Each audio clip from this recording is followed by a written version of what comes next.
Hello, I'm FPX Toycat, and in today's video, you're going to see a lot of glass. A lot more glass than you ever expected you'd see in a single Minecraft video, but I assure you, it's going to be important. It's an really essential part of the build we're making today. It's an essential part of the thing we're going to be trying. It's an essential part of Minecraft, and it's going to be an essential part of your life after this video, I do assure you. So just be aware of that. We've got a lot of glass on the smelt, which is where all this comes from, and we're taking all of said glass, and we're going to the end with it, and we're going to be making a brand new project using said glass, because I have had the idea for quite some time now to, do something in my end. But the problem is making Enderman farm on Bedrock is such a pain. If you've ever tried it, if you've ever looked up any farm for Bedrock, you'll know they're always much harder because they're always changing and the mechanics aren't set up to allow you to do it. Basically, the game itself doesn't really want you to make mob farms on Bedrock in a lot of different ways, and there's a lot of fail safes that basically stop you being able to do it in ways that you might expect from, say, Java, in ways that you might expect from even the console edition, which uses a lot of Java mechanics,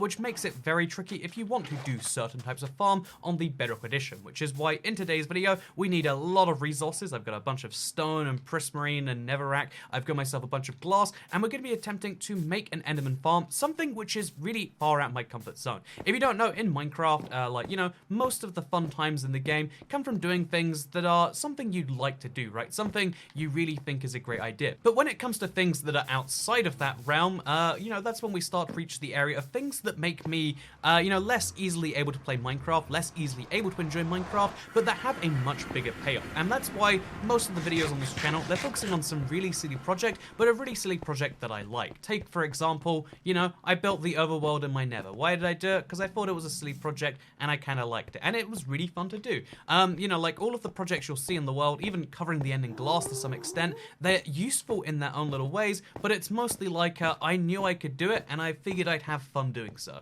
Today's episode is going to be a little bit of a break from that, however, because I wanted to make something which is not only going to be something I usually don't try to do, because I think mob farms are something you can always one-up yourself, always end up having to destroy and rework, and also are always something which, have a time consumption part of it, and, I don't know, there's a lot of reasons you don't want to make a mob farm, but today I'm going outside of my comfort zone, and we're making that regardless, because I figured, one, it might be useful for all of you. I'm using the Silent Whisper design, if you don't know, one of the better Bedrock channels out there. It always works on, getting around the limits, and that's why I'm trying this out. But because of that, it's really, really precise, and precise things are things I'm pretty bad at in Minecraft. I like the imprecision of my Minecraft world. I like that Enderman isn't precisely the right dimensions for an Enderman. I mean, his legs are too tall, his body's too short, his head's probably too big, but that's what I like about it, It's kind of, there's a coolness, a quirkiness, a strangeness to making stuff like that. But in today's video, there is no room for coolness, strangeness, and quirkiness, because I'm going to be helping you maybe make an Enderman farm, or at the very least, you can just watch someone do something they're not comfortable with, because I think going outside of what you're comfortable with is actually not only good, but also sometimes essential. So yeah, first of all, we're going to start by measuring chunk boundaries. If I'm going to do something dangerous, I want to make sure we do it right, and the first thing that is a part of that is making sure we know exactly where one chunk ends and exactly where another chunk begins, and we need to know 5 straight chunks in a row, which is why this right here, -128, -128, is the exact end of one chunk. So we can take a block, we can grab some glass out, and we can say this is the end of one chunk, make like an arrow kind of formation, and then we know that this block right here, after that over here, is the start of a brand new chunk. I mean, this is also the start of a new chunk, and so it's this. There's 4 chunks that meet at this block right here, but we know that all of this is going to be in one chunk, and we can use that information to start work on our thing. So yeah, we're going to now designate some chunk boundaries, and I want to talk a little bit about comfort zones too. Because welcome back to episode 419 of the Let's Play. I mean, you could argue it's kind of Let's Play adjacent, but you know what, it's a Let's Play. We'll talk about the universe, the world, and, sandwich fillings. It's going to be all the things you expect, don't you worry. But, I hope you expect sandwich filling talk. By the way, already made a mistake. Was meant to start 129. I went off at 130. That could have messed me up if I didn't pay attention. And it's a good thing I did, right? So we're just gonna pretend those other blocks aren't there. And yeah, we're marking the chunk boundaries, which right now are going to be between -144 and, -129. Because if you want to work out what a chunk boundary is, by the way, because I just kind of mentioned it right there, basically, in Minecraft, coordinates, the whole game works in chunks of 16 by 16. If you count positively, then 0 through 15 is one chunk, and therefore 16 through 31 is one chunk. And you can do the maths on top of that if you really want to, or you can, Google it online or whatever. And if you're in the negative coordinates, then you know a chunk ends when you're at a multiple of 16. So minus 128 is, I think that'd be what, 8 times 16, and also 8 times 16. We know therefore this is the edge of one chunk, and we know the next block over, minus 129, is another chunk. We know the next block over, minus 129, is another chunk, and therefore we know the next block over, minus 129, is another chunk. I said that way too confusingly. But basically, we can use this one piece of knowledge to then count 16 up every single time and work out where chunks are, and we really need to do that. It's very important. And then we can use this information twice in a row, like we're about to work out, the entire radius of a chunk. And when we're done, if we haven't made mistakes, which we made a few of them right here, I'm going to remove some of the blocks around here to make it slightly less confusing for myself. Okay, just like that, if you ignore the inner blocks, which is a bit easier to do, if you look at this square right here, this is a square that perfectly matches the chunk boundaries, which is really, really, really essential for this build. Again, usually I would try to avoid something that requires perfect chunk precision, but it's going to be essential today, and if you want to follow this along, it's going to be essential for you too, because you're going to need to mark not only one chunk, but 5 chunks in a row, which is why I recommend using different blocks. I mean, actually, I guess you could choose not to do so. You could choose to ignore the chunks and just guess along with it. But I'm going to mark the chunks to make sure I'm 100% sure at all times exactly what's going on. And as a result of that, let's have a crafting table. Let's make some white stained glass, because it's pretty much stained glass, but it's also very slightly different, which is what we need today. So make a bunch of bone meal, use said bone meal with some glass, and let's make ourselves a bunch of white stained glass. Easy. And now we can place the bone meal back. So yeah, minus 144 is going to be the edge of one chunk, and therefore the very next chunk will go from minus 145 to, I guess, minus 160. Again, you're just adding 16 to each value each time.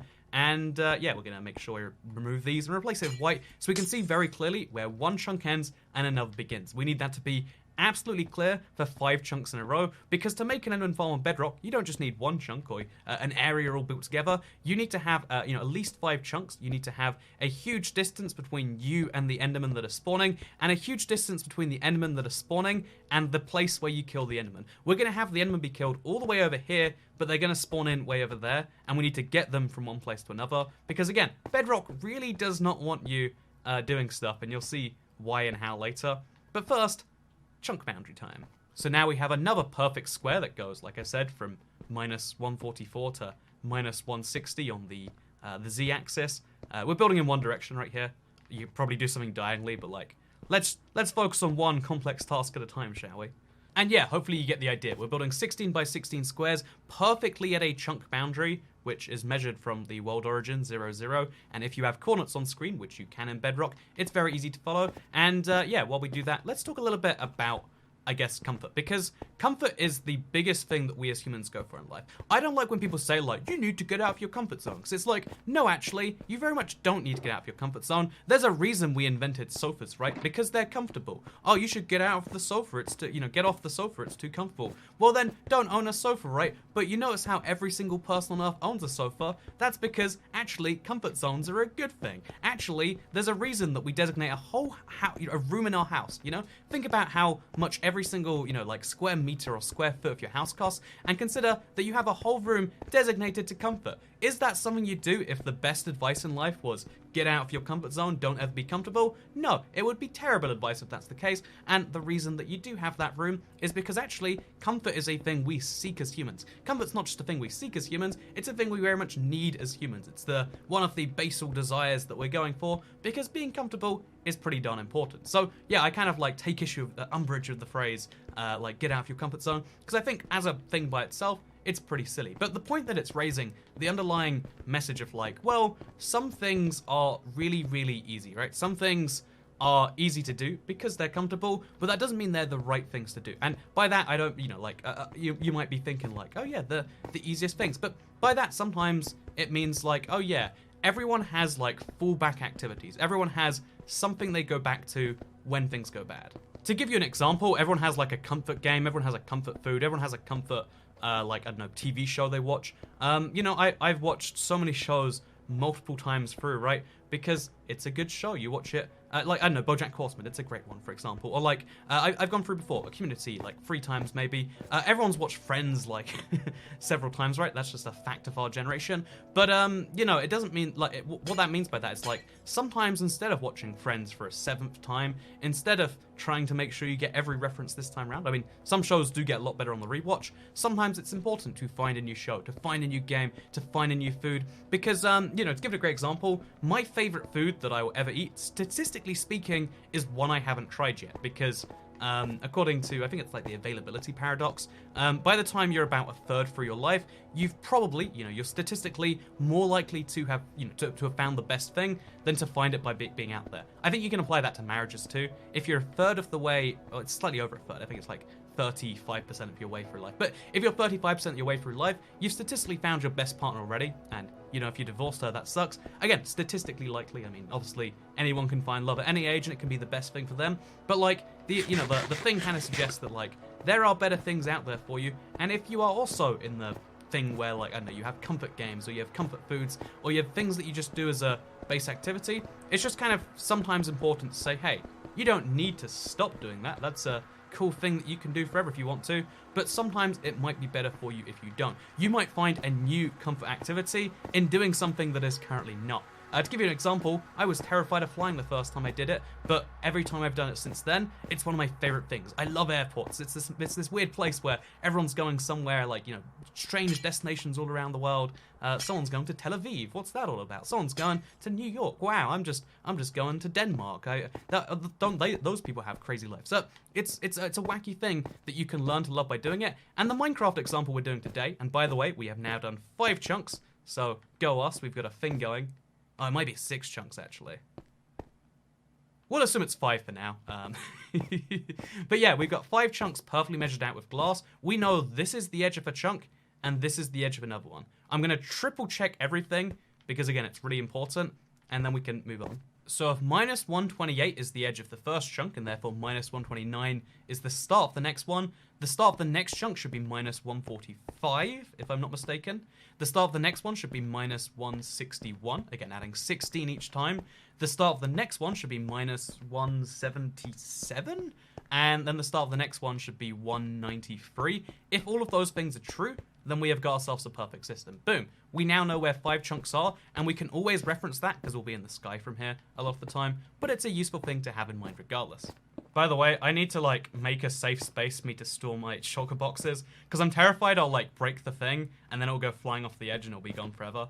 Like, I could fly after it, but I'd really rather not have to, you know? Like, it's really tense when you're on glass, because you can see at all times just how bad something's going to go, and that is something I'm not comfortable with, but I'm doing it regardless, because maybe if I do it for long enough, maybe if I make something really successful today, it'll be something that I'm addicted to. I don't think so. I think this is mostly just something I need to do, which is another great reason to do something, you know, by the way. Like, even if you're not comfortable with it, you kind of need to do some things, so you might as well do it on your terms rather than the world's terms.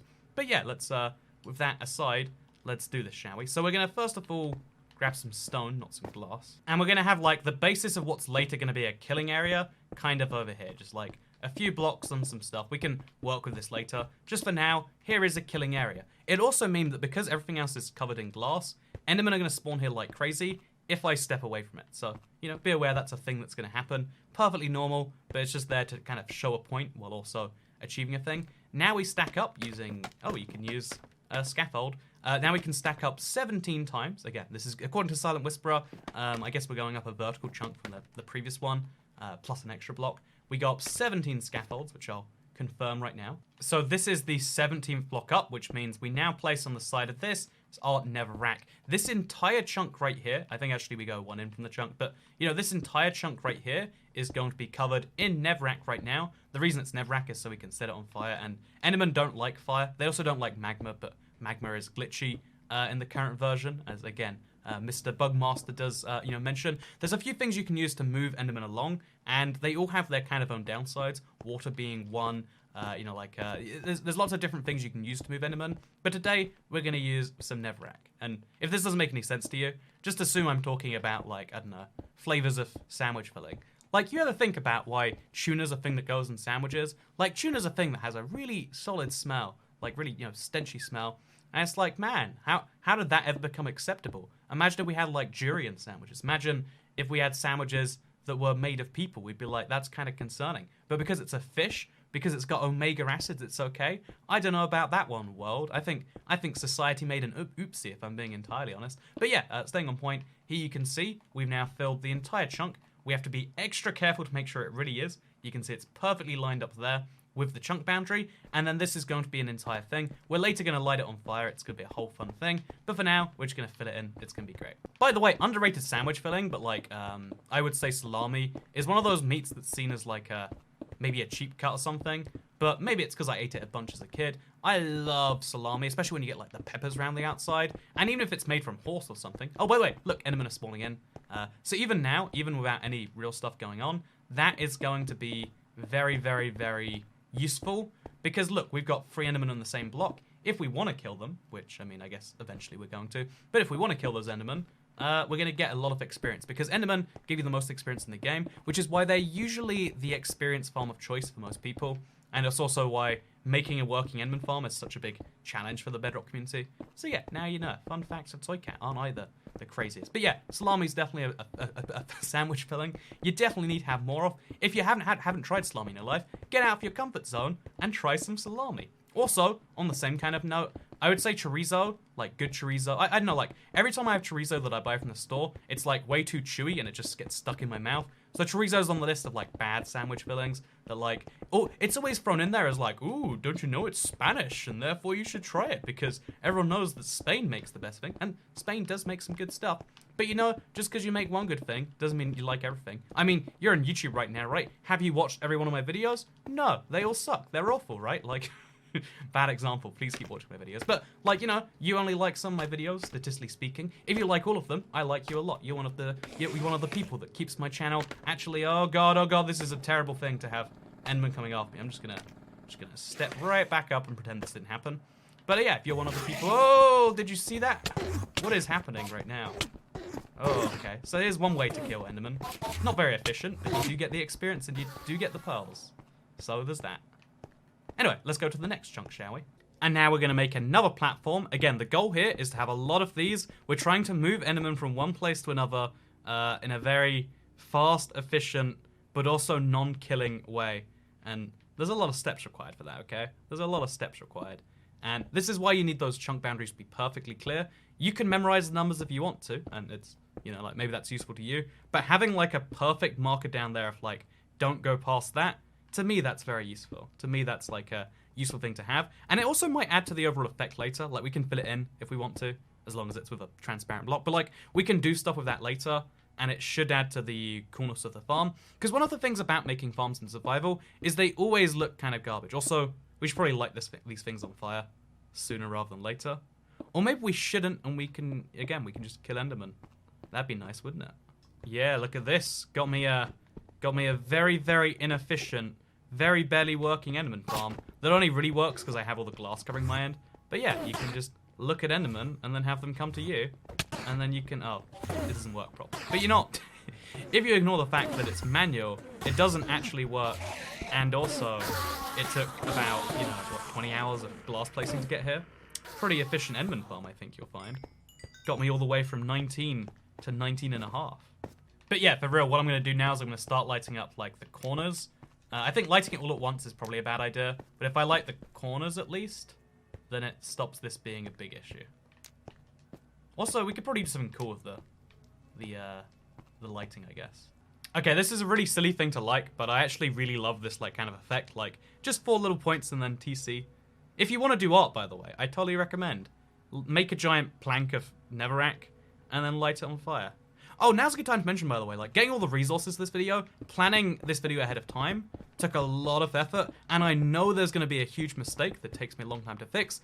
That's terrifying to me. As a YouTuber, one of the things I like about content, this is something you'll notice in most YouTubers and their kind of styles, doing something that they know they can do, doing something I know I can do, is something that is infinitely more appealing to me than doing something I'm not sure about.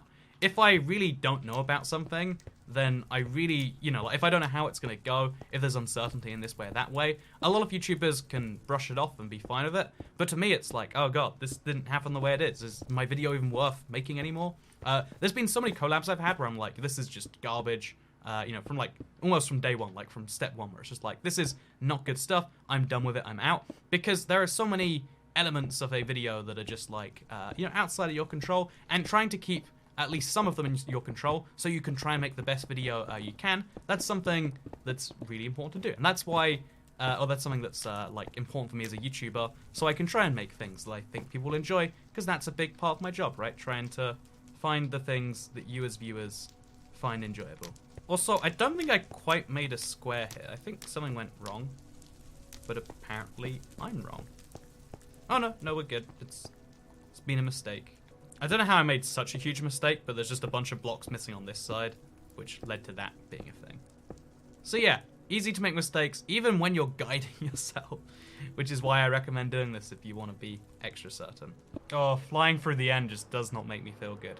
Especially not after that other video where, like, a mistake might have compounded. Oh god, I looked at an Enderman. Okay, he's fallen off. He's fallen. This one has not. This one has not. Please don't. Okay, he's fallen off. We're good. Also, there's a bunch of them spawning over there. I think we must have a incorrectly laminated part of the end over there, because look how many are spawning on this quadrant over here. Look at the sheer number of them. That tells me that somewhere, maybe on the inside there's a hole, maybe on the outside there's some places of glass missing that are spawnable.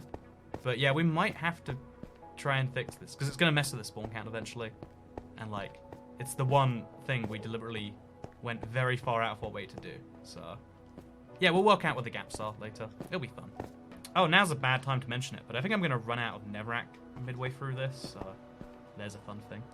It's a good thing I have lots of fireworks, so I can just fly up, save myself some effort. Pro tip, if you're ever uncertain about where something is, you can use a droppable block, whether that's gravel, whether that's sand, or whether that's a scaffold, and you can see where it lands, and give me like, yep, that was, well, I mean, that was a waste of a scaffold, but you can see that it landed on that chunk boundary, which means this is the edge. We can do the same over here to see that it lands on nothing, and therefore there's nothing for there to be. I just like dropping scaffolds into the end, apparently. But yeah, it's another handy way to keep something lined up, which is really, really, really crucial for this. I want to keep that, you know, in your minds as well, so you know just how, like, intensely afraid of that I am. Because if I make a single block error, if I made a block error earlier and I didn't catch it, everything here has to be destroyed and rebuilt. I mean, I guess only massive portions of it. Not quite everything, I'm exaggerating. It's only most things, but yeah, no, it's terrifying. So that's why this is a bit out of what I want to do, but it's also why I'm having fun doing it. I'm like, okay, I'm gonna have something great by the end of this if I can just keep everything together, which I'm trying my best to, okay? But we're gonna have to go to the overworld and get some more Netherrack and probably also some more scaffolds. Well, I guess more scaffolding first. Immediately go to sleep, because otherwise some phantoms might spawn. We've been in the end for quite some time. And let's go do this. Oh, it actually turns out I have an entire red shulker box, which is specifically filled with Netherrack. I don't need this much, but it's nice to know that I've got one of these boxes. Actually, maybe I shouldn't use it. Maybe I should save that for when I do want that, and instead grab some of the other copious amounts I've got lying around. Even in chests where there's not meant to be Netherrack, there's just so much of it. Because I've been tunneling through the Nether for so long, and it's very easy to tunnel through the Nether, I just kind of build up supplies of this stuff, it seems. Anyway, here's the bamboo farm right next to my new bee that I made. I hope you'll like that, by the way. A lot of people don't like that, but you know, that's what makes your liking it so special. Just like how 99% of the population doesn't like me, statistically speaking. Probably more than 99%, right? But that's what makes our relationship so special, dear viewer. I probably should just pre-make a bunch of scaffold. I go through so much of it because it's such a cheap thing to make that I just let a lot of it die. So I should clearly set this up in a better way so this doesn't keep happening. That's a thing I totally intend to do, okay? It's on the to-do list. Oh, another thing we're going to need a bunch of is flint and steels. So we're going to bring like 6 flint and 6 steel. I mean, it's really iron, which is not quite steel. But you know, my pedantics are not something Minecraft is a big fan of. But yeah, let's take 6 of these alongside that, and we should be just wonderful. So yeah, we got a bunch of Netherrack, more than enough to finish our stuff. We're going to make another, I think it's another couple platforms, and then after we've got those couple platforms, we can start work on where the Endermans go.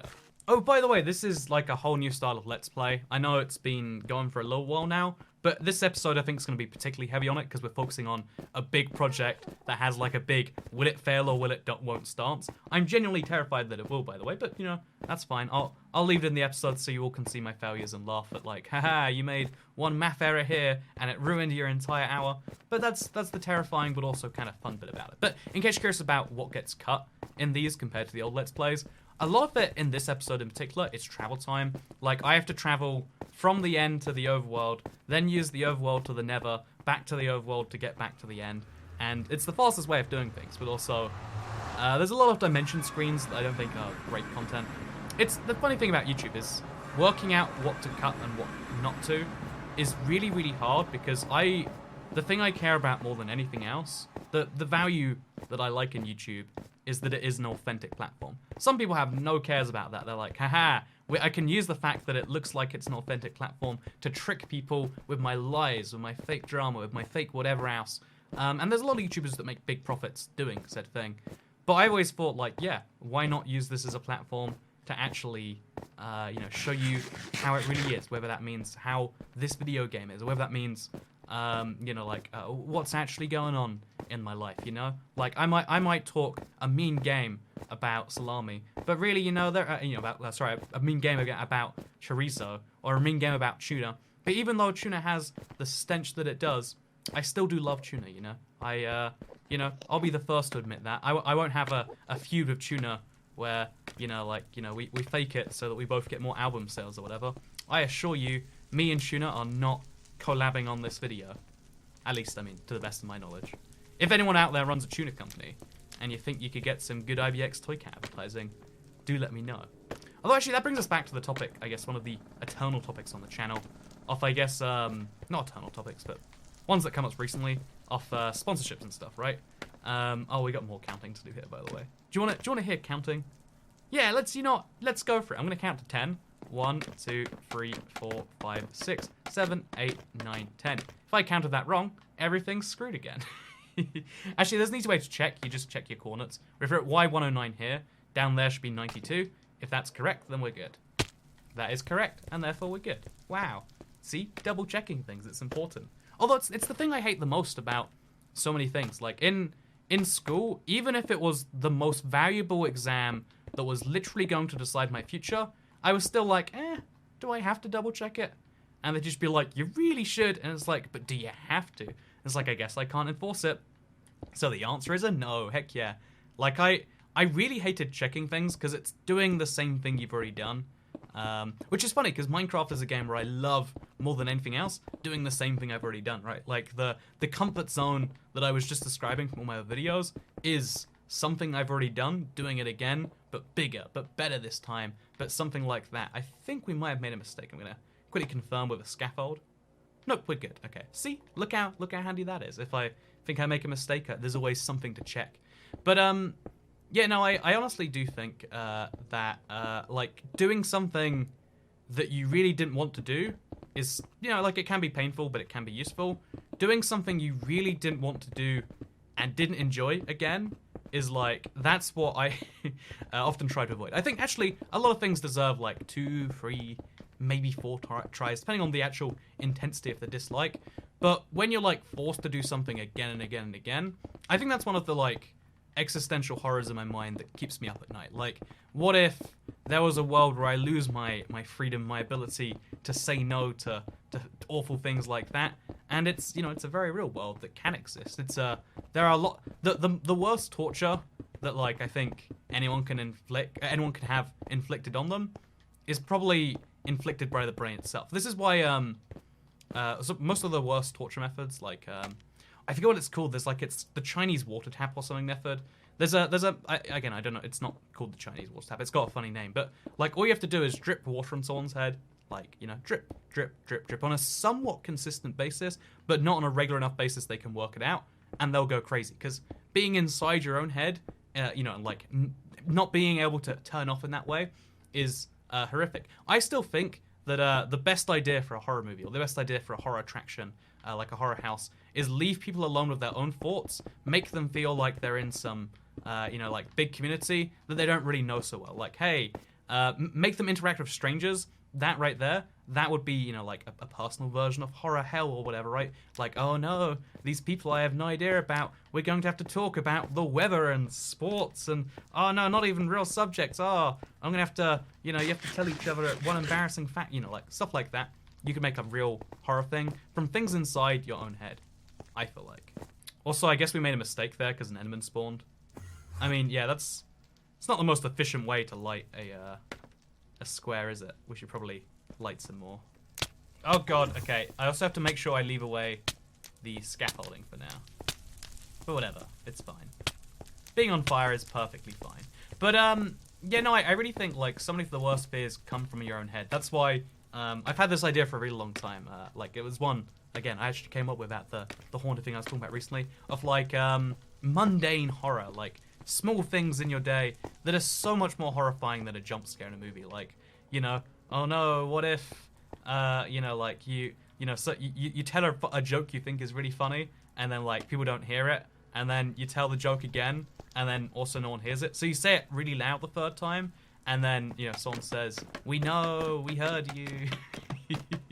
Or, like, or even, you know, worse than that, like, you tell it the third time out loud, no one laughs, and then someone immediately says the same thing, and everyone just starts cracking up, and they're like, ha ha ha, and you have to kind of sit there like, yeah, that's great, right, that's great. That right there, that's way more horrific to me than any, you know, invention you can find in a movie, like, oh, what if it's like a pig, but it's horrific? No, that's not as scary as, as something like that. I think there are so many mundane, horrific things inside of us, because, again, the person who knows you best, statistically speaking, I mean, I'd be shocked if the answer wasn't you, is you, right? You know you better than anyone else knows you. And you know why? Because you spend so much more time with you. This is, maybe shocking to some people, maybe not to others, but, like, the person you spend the most time with is far and away you. The amount of time even if you love someone and, like, you spend all of your possible times you can together after work, you know, it's the one person in your life, right? Even then, you're asleep for 8 hours, you're at work for 8 hours, let's say, so you're spending 8 hours a day with them, and that's, you know, excluding the time in your life before you met them. That means even if you had the most intense, full-on relationship where 8 hours a day, every day is spent getting to know each other, seeing inside each other's heads and stuff like that, it would still be like, oh yeah, they know roughly a third of my life after we met, and let's say you're 20 when you first meet, and you're like 40 now, and then also they know half of my life since then. A sixth of your life is the most you could share, even in that insane of, you know, situations that would drive most people crazy, I think, or some amount of crazy. Not all the way crazy, just like, yeah, how can you know a person that well without being nuts? I don't know for sure. That's something you'd have to work out for yourself. But it is a, we're going to make stone slabs, by the way, a lot of them. We could use a stone cutter, but it's fine for stone slabs. And now we're going to place them around the Netherrack so that Endermen don't fall off the edge, because, again, important little thing we're trying to do right here. So, yeah, I think it's interesting just how much more time you spend with you than anyone else in the world does. I'm going to check this first one's correct. So if it's 75 up there, it should be, what, 58 down here? If that's wrong, okay, thank God. The more things we do, the more the errors can stack and destroy everything we're doing, which is not ideal. Again, generally speaking, making errors is not what you want in the universe. Tell me if I'm wrong. So yeah, now what we do is we have, I think it's on the second half of this block. So yeah, we're going on the bottom half of the top block, if that makes sense. I mean, it does, but it's hard to explain. And then we're gonna go around like this. So we're 1.5 blocks. Oh god, oh god, oh god, oh god, oh god, oh god, oh god, oh god, oh god, oh god, oh god, oh god, oh god, okay. I'm alive, it's fine. See? Getting out of your comfort zone, it's great. There are no worries whatsoever. Nothing can go wrong whatsoever. Ah, okay, we're fine. Hey there, Mr. Enderman. What's it like over there? So now I'm gonna quickly just place a scaffolding so I can get up. It's pretty gonna burn, but you know, scaffolding's cheap. I can let it burn. But that is the scariest thing I've seen in some time.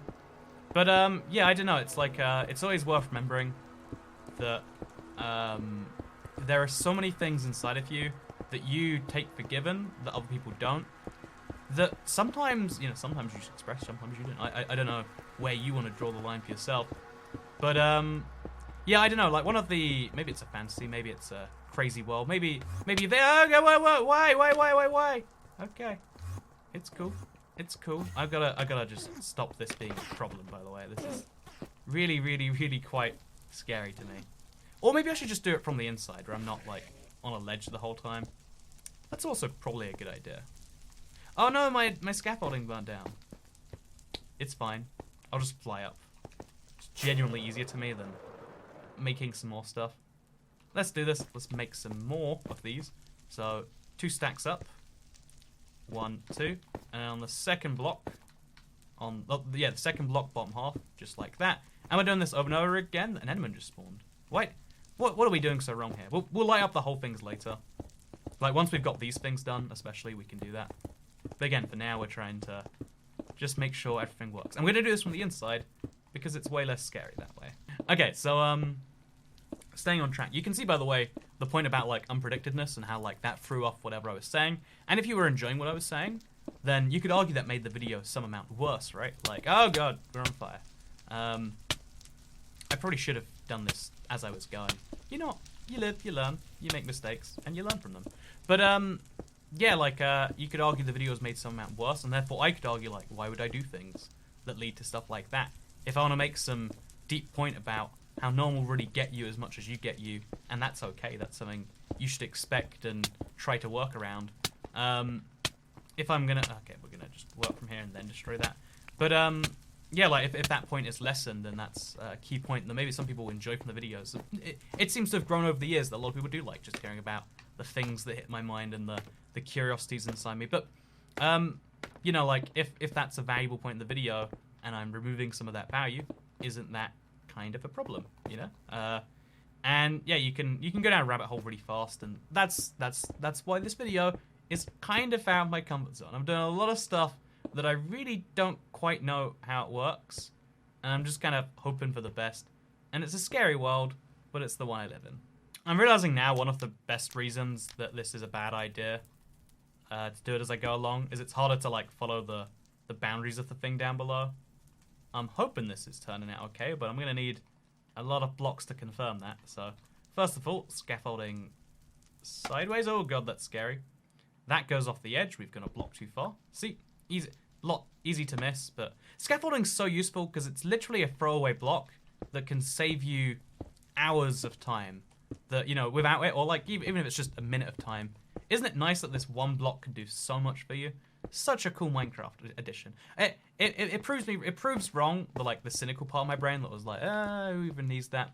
Because unlike the cynical part of your brain that's correct when it says panda bears are not going to add value to the game, unlike the cynical part of your brain that says, you know, like, what about another fox, or what else is coming? The mountain goat. These things are not going to add value. Yeah, I don't know. It's just kind of a weird thing in that way. So, yeah, we're going to keep on going with this. Oh, God. Okay, so the scaffolding is on fire. It's only a matter of time until that becomes a problem. But that's fine. You know, problems are fine. Problems are just solutions you haven't obtained yet. So solutions you still need to find the answer to.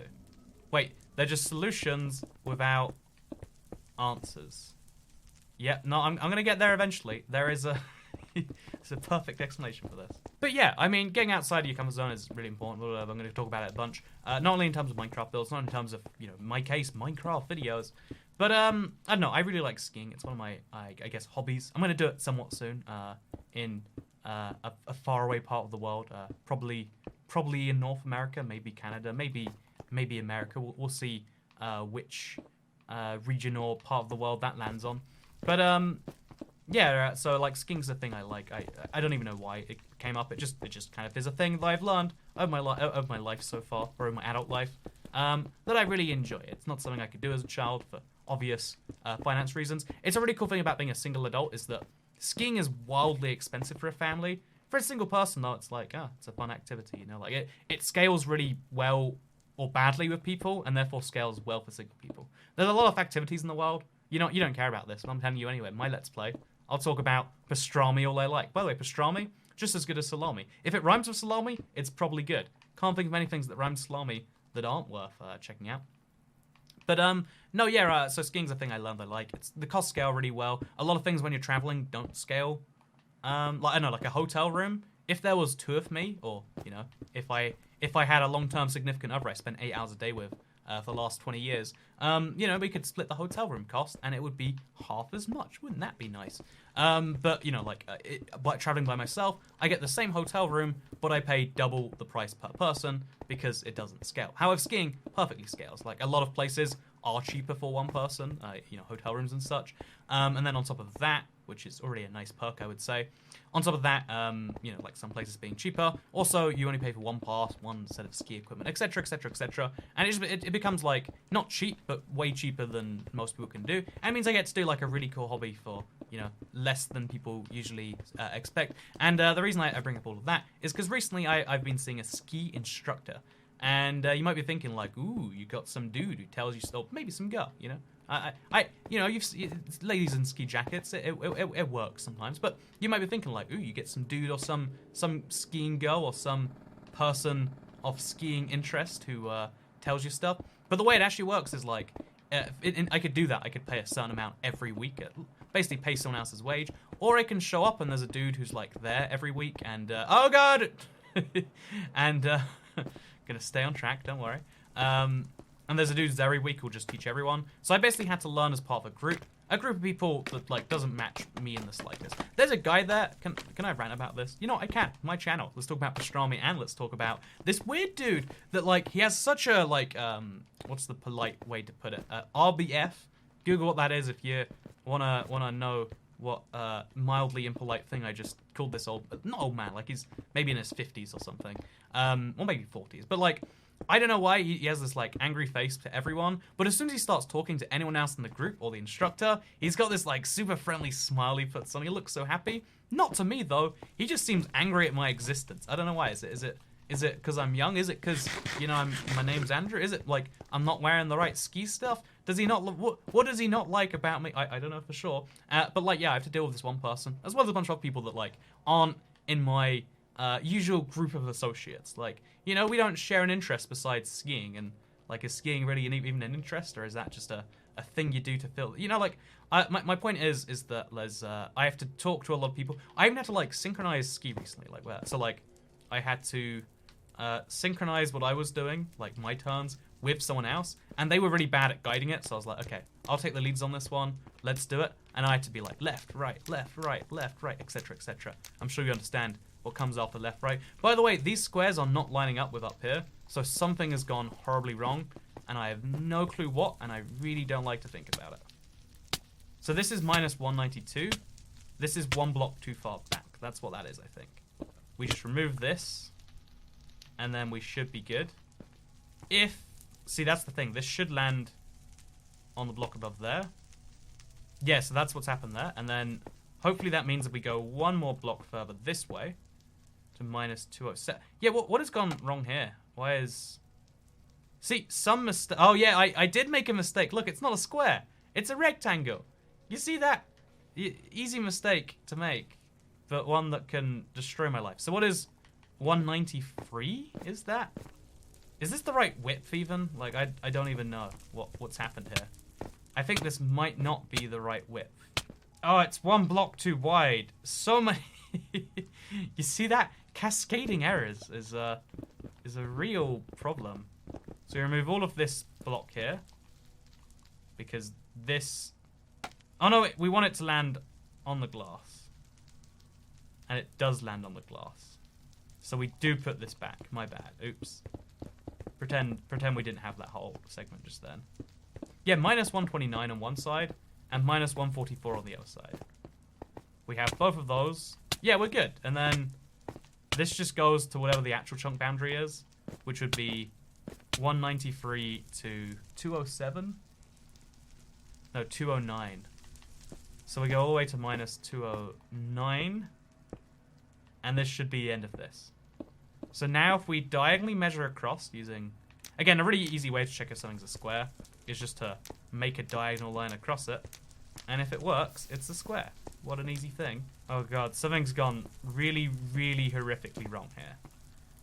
And I have no clue how to work out what it is. Okay, the last block is actually 208. This block here is a red herring. So now, this goes all the way across... Because, like, whatever, you get the point. It does. We made a square. It took a lot of doing, and you can see how one reference, like, having one point of reference be broken can break everything. It's funny because I bet the comments are all saying, like, Toy Cat, that's not a square, and I see, that's why double checking's important, but it's also why I don't double check. I can say I need to double check everything, and I double check some things, but instinctively I hate double checking as a thing. I can tell you to, you know, do as I say, not as I do, is a really valuable phrase. For this exact moment, you know, like I did a not good, and I'm not proud of it, and you shouldn't be either. Also, speaking of things I'm not proud of, I started this video really late at night because I was just having a productive spur, but now it's so late that I literally need to be sleeping a few minutes ago. So, I'm gonna pretend that in a quick little jump cut that it's exactly the same as now, but you know, clever viewer, that really there's been some passage of time that's occurred in the meantime. Also, this can't be right. This should be... Oh, this has got to be a block short. See, the... cascading mistakes. There's so many of them. Also, we don't need a line here. This is where the Enderman farm bit itself actually starts. So we can use any block we like. I might use prismarine. I brought some with me just so I could if I wanted to. But yeah, this is where something starts. But yeah, I'm gonna like come back to this when I'm not making terrible 1 AM mistakes. I'm gonna come back with like a fresh mind because something has happened incorrect and there's a lot of error correction that has to be done. And you know, error correction is not always a terrible thing, but for me it totally is. So let's go correct some errors after the break. And by the break I mean no, there'll be a 4-second clip of pufferfish on screen right now. Oh wait, I might edit this myself, in which case there's not, because I don't know how to edit, man. So, be right back. Okay, we're back in a seamless amount of time that definitely wasn't pretty much an entire full day. And wow, it is still the same day that I started this on. And there is so little to do. Everything is going so seamlessly, right? So yeah, I put a little block of netherrack here just because I want some light, and I didn't bring torches with me to the end, so guess that's the source of light we've got going on.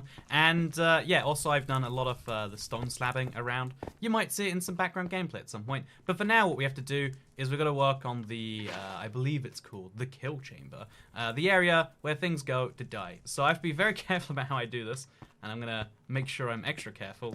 And in fact, actually, for the fun of it, I think I've got some prismarine in one of these. Yeah, we're going to use some prismarine bricks for this too, because who's going to stop me? You're not going to stop me, and therefore we're going to use prismarine bricks to just show that, like, yeah, this is a high experience thing. This is something that takes a lot of effort, and I'm going to reward myself for that. So, yeah, we're going to take a netherrack block. I guess we should probably mine some of this away, actually. Just going to take a couple of these blocks right. Okay, well, that didn't go well at all. I just wasted 2 blocks of stone.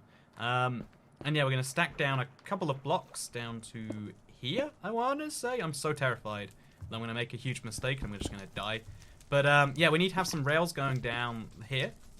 And then up here is going to be where the Enderman spawn. So the Enderman go up here, then there's going to be a thing down here that collects ender pearls, just in case I want ender pearls. Do I want ender pearls? You better believe I don't.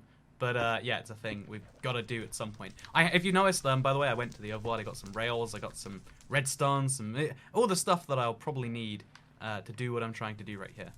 Also, if I place that block there, it makes my life very hellish. Oh, I love... Okay, again, this is a Bedrock exclusive, but man, the water in the Bedrock Nether is something of dreams. Okay, so my plan here is actually quite simple. I'm just gonna make a... Oh god, no, my plan is not simple. This is terrifying. Maybe we should just remove this top layer for now.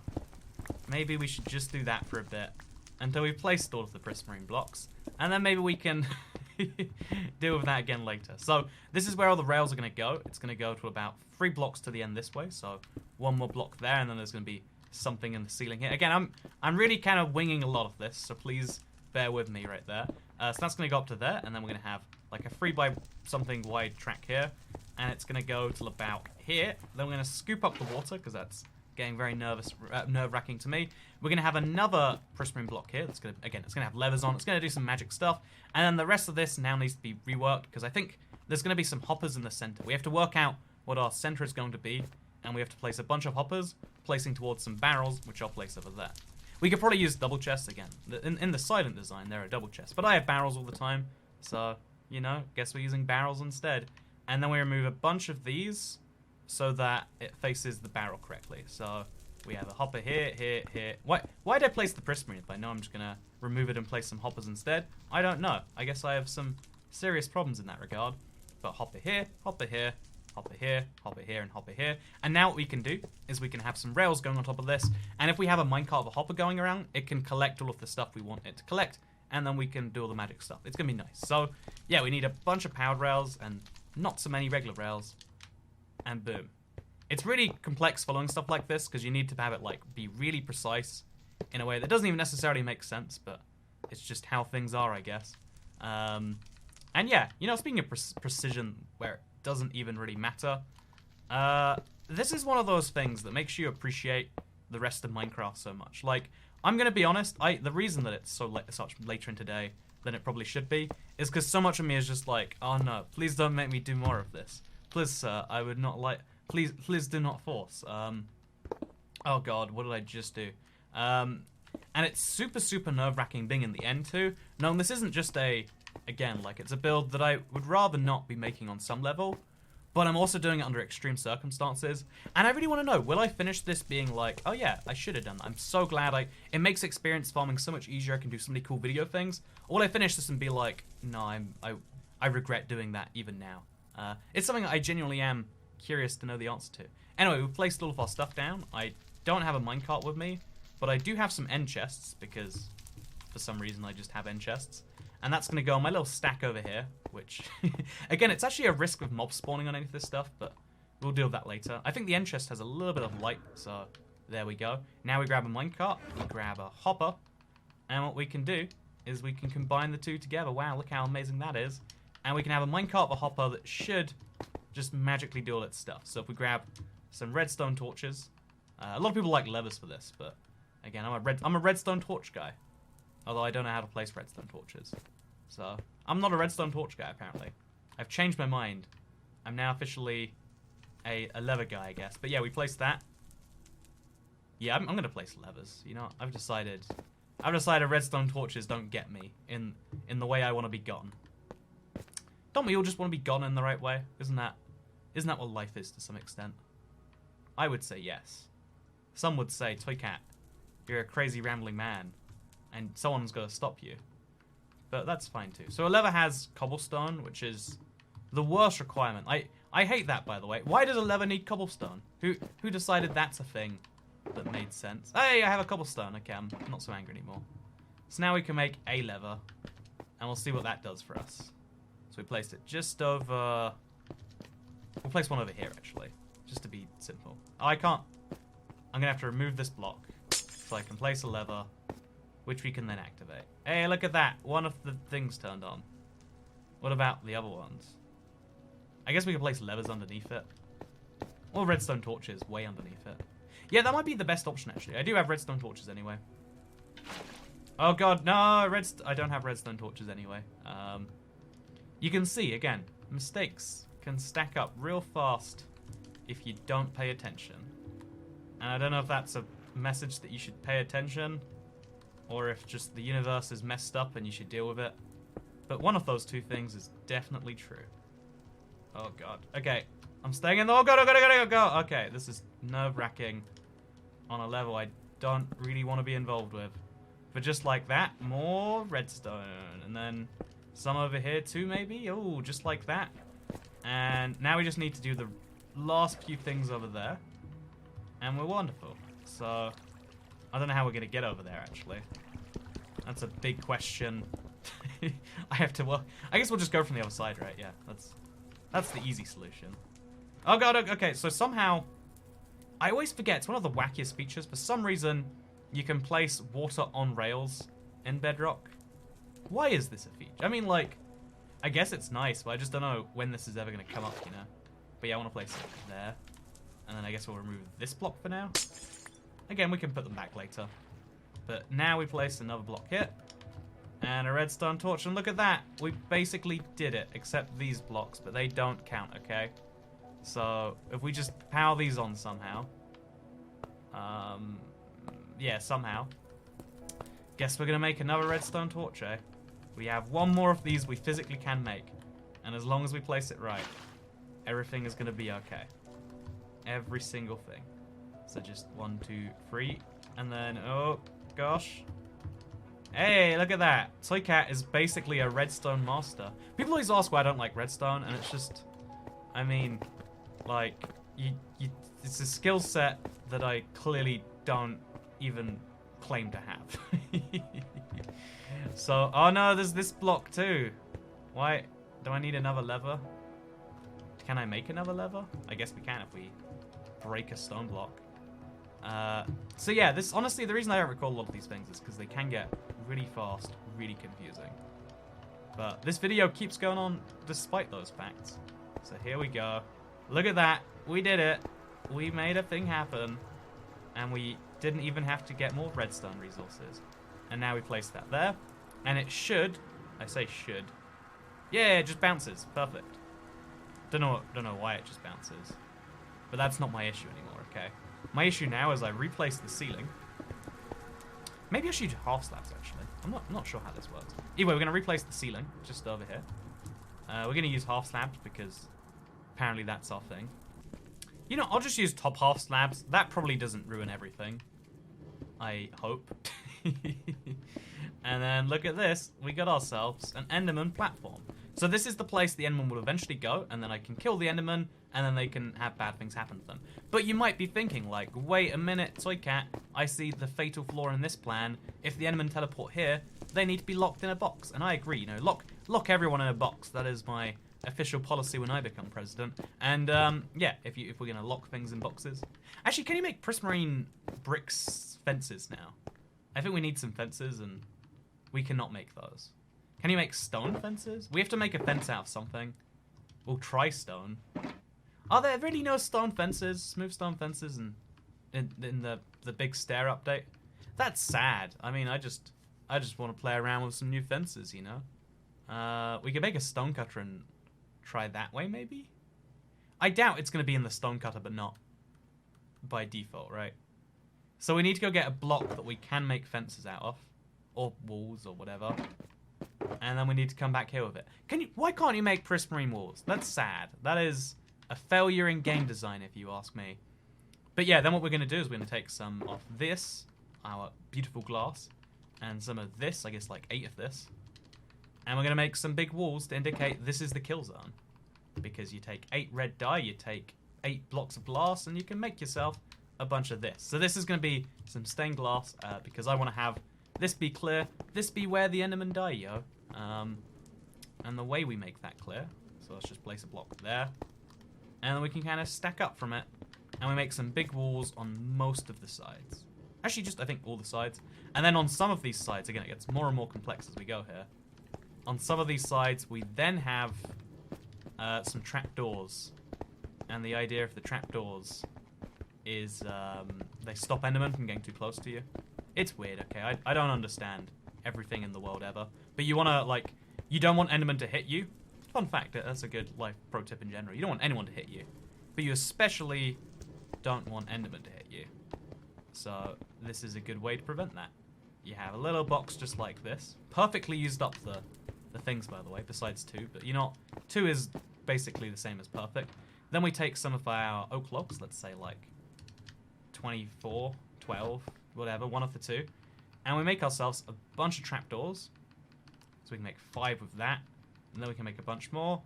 And we can make, how many? 8 of these. That's probably the right number. 26 is how many we've got. That's definitely overkill. But you know, it's fine. And then we place these everywhere. And again, the basic idea here is that the trapdoors just make it a little bit harder for Endermen to get to you because they can't walk past it. So they're trapped, not at the very edge of the block, but next to the edge of the block. Okay, I've encountered a pretty serious error. If I place the last of the trapdoors, I'll be trapped in here forever. So we'll do with the last one later, okay? But for now, there we go. Look at that. We just have to lower this a block because oopsie. And then we've got a place for us to kill some Endermen. So I guess let's replace our pickaxe. And let's do this from underneath this time. Rather than making Like, rather than just, like, losing a bunch of stuff, like I've been doing non-stop recently, let's just place a block down there, and then we can use this. Oh god, oh god, oh god, okay, that's why we don't do that. But now we can use said block as, like, a thing to work with other blocks from. Oh god, this is weird. But yeah, now we're going to have, like, a little platform to work with. And then we're going to have some stairs over here too, actually, I think. I don't know how any of this works, I'm being honest. Everything I'm doing right here, I'm just winging it from the heart, from the soul. None of it makes any sense to me, okay? And just like this, we got an Enderman slaying place where they can't reach us and we can reach them if we want to. That is. It's entirely our choice. It's not a very big place, but the idea is to get a lot of Endermen in a small space. The way we get them in there is we kind of force them in here using said platforms. But you might say, you've gone through all this effort, Toy Cat, but where exactly did the Endermen come from? You've got a place to kill them, you've got a place to teleport them around a bunch, but where did the Endermen come from? And that's where the next part of this kind of comes in. So if I fly up there now, again, it looks kind of beautiful to see them all one by one. This thing right here, we have to now work out the middle 2 blocks, assuming I've done this right. Don't know why, it's just very weird seeing that there. But we find the middle 2 blocks on this, which I guess would be... Actually, I don't know how we work that out. This is minus 129, and this is minus 144. Then I guess the middle of that would be... My brain can't do maths right now. 137 and 136, I think. So we remove these 2 blocks right here. We'll put something else there just so we don't fall off. Oh, red stained glass. Perfect. And this should be the middle 2 blocks. And again, following said tutorial, down there, there's going to be our spawn kind of place. And over here, on the other side of this, is where all the magic's going to happen. This is where the Endermen are going to spawn. It's going to be a whole fun thing. And we're going to start with some stone 1 block down. Oh god, that was weird. But the basic goal is now to take 3 chunks worth of Enderman, so not just the 1 chunk like we've been doing the entire time. We're going to have 3 chunks worth of Enderman.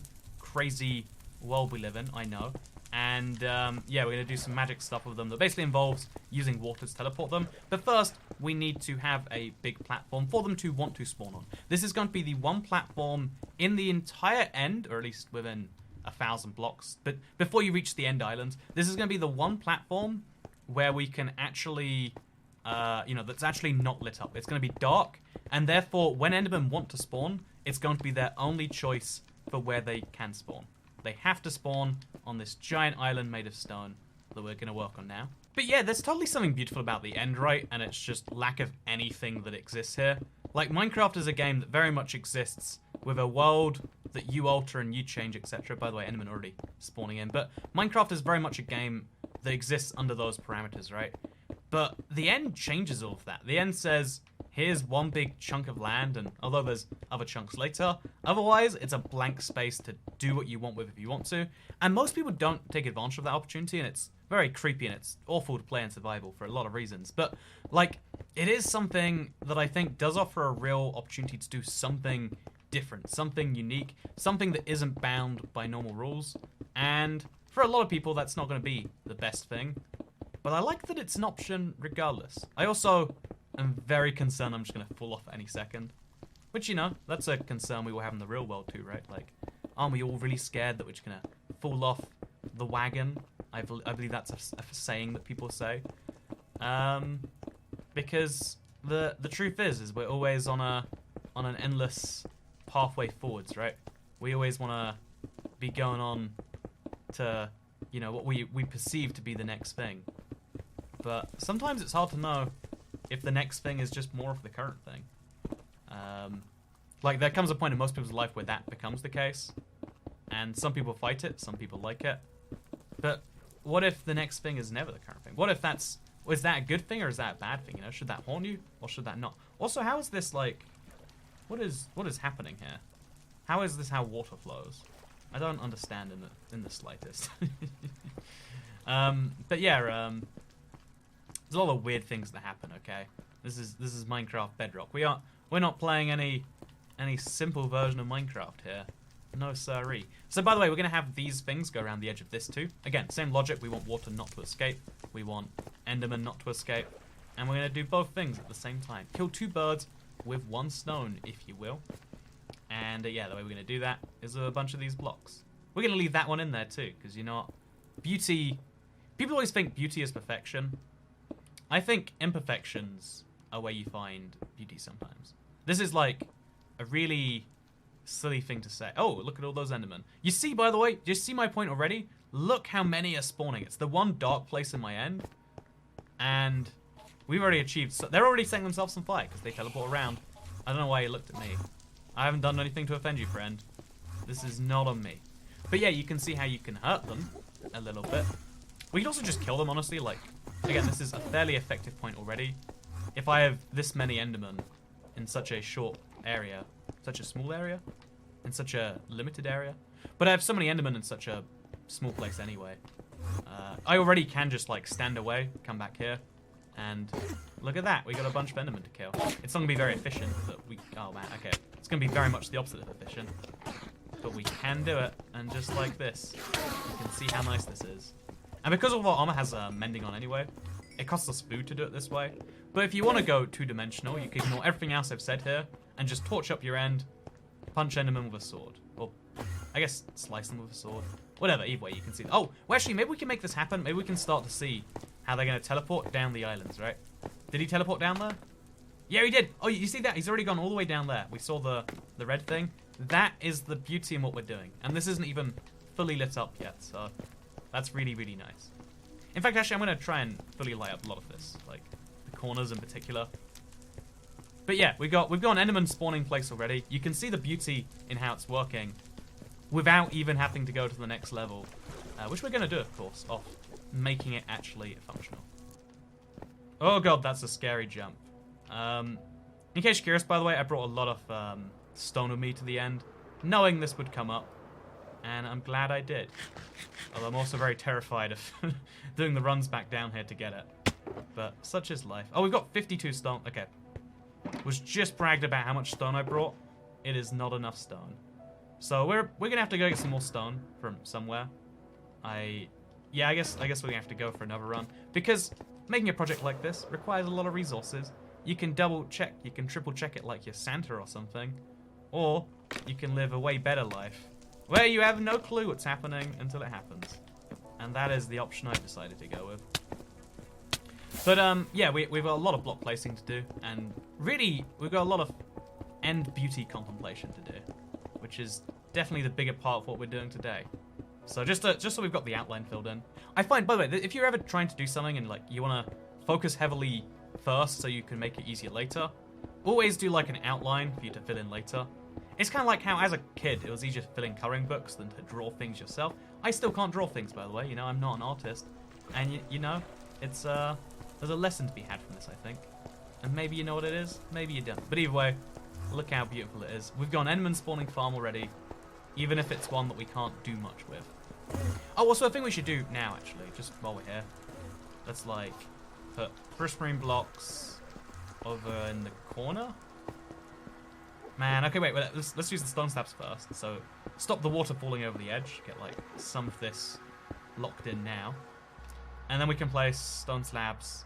Oh, man, get out of my way, please. Just this is the problem with all these Endermen. Come in here, make our job so much harder. But we're going to make an infinite source just because we're going to need a lot of water later. So let's do that. And today I'm going to learn, can you make an infinite source using... Oh, you totally can. Look at that. Infinite source. Wow, isn't that wonderful? Yes, that is wonderful. And yeah, we're going to go do a little bit of an overworld run, come back, and finish this off.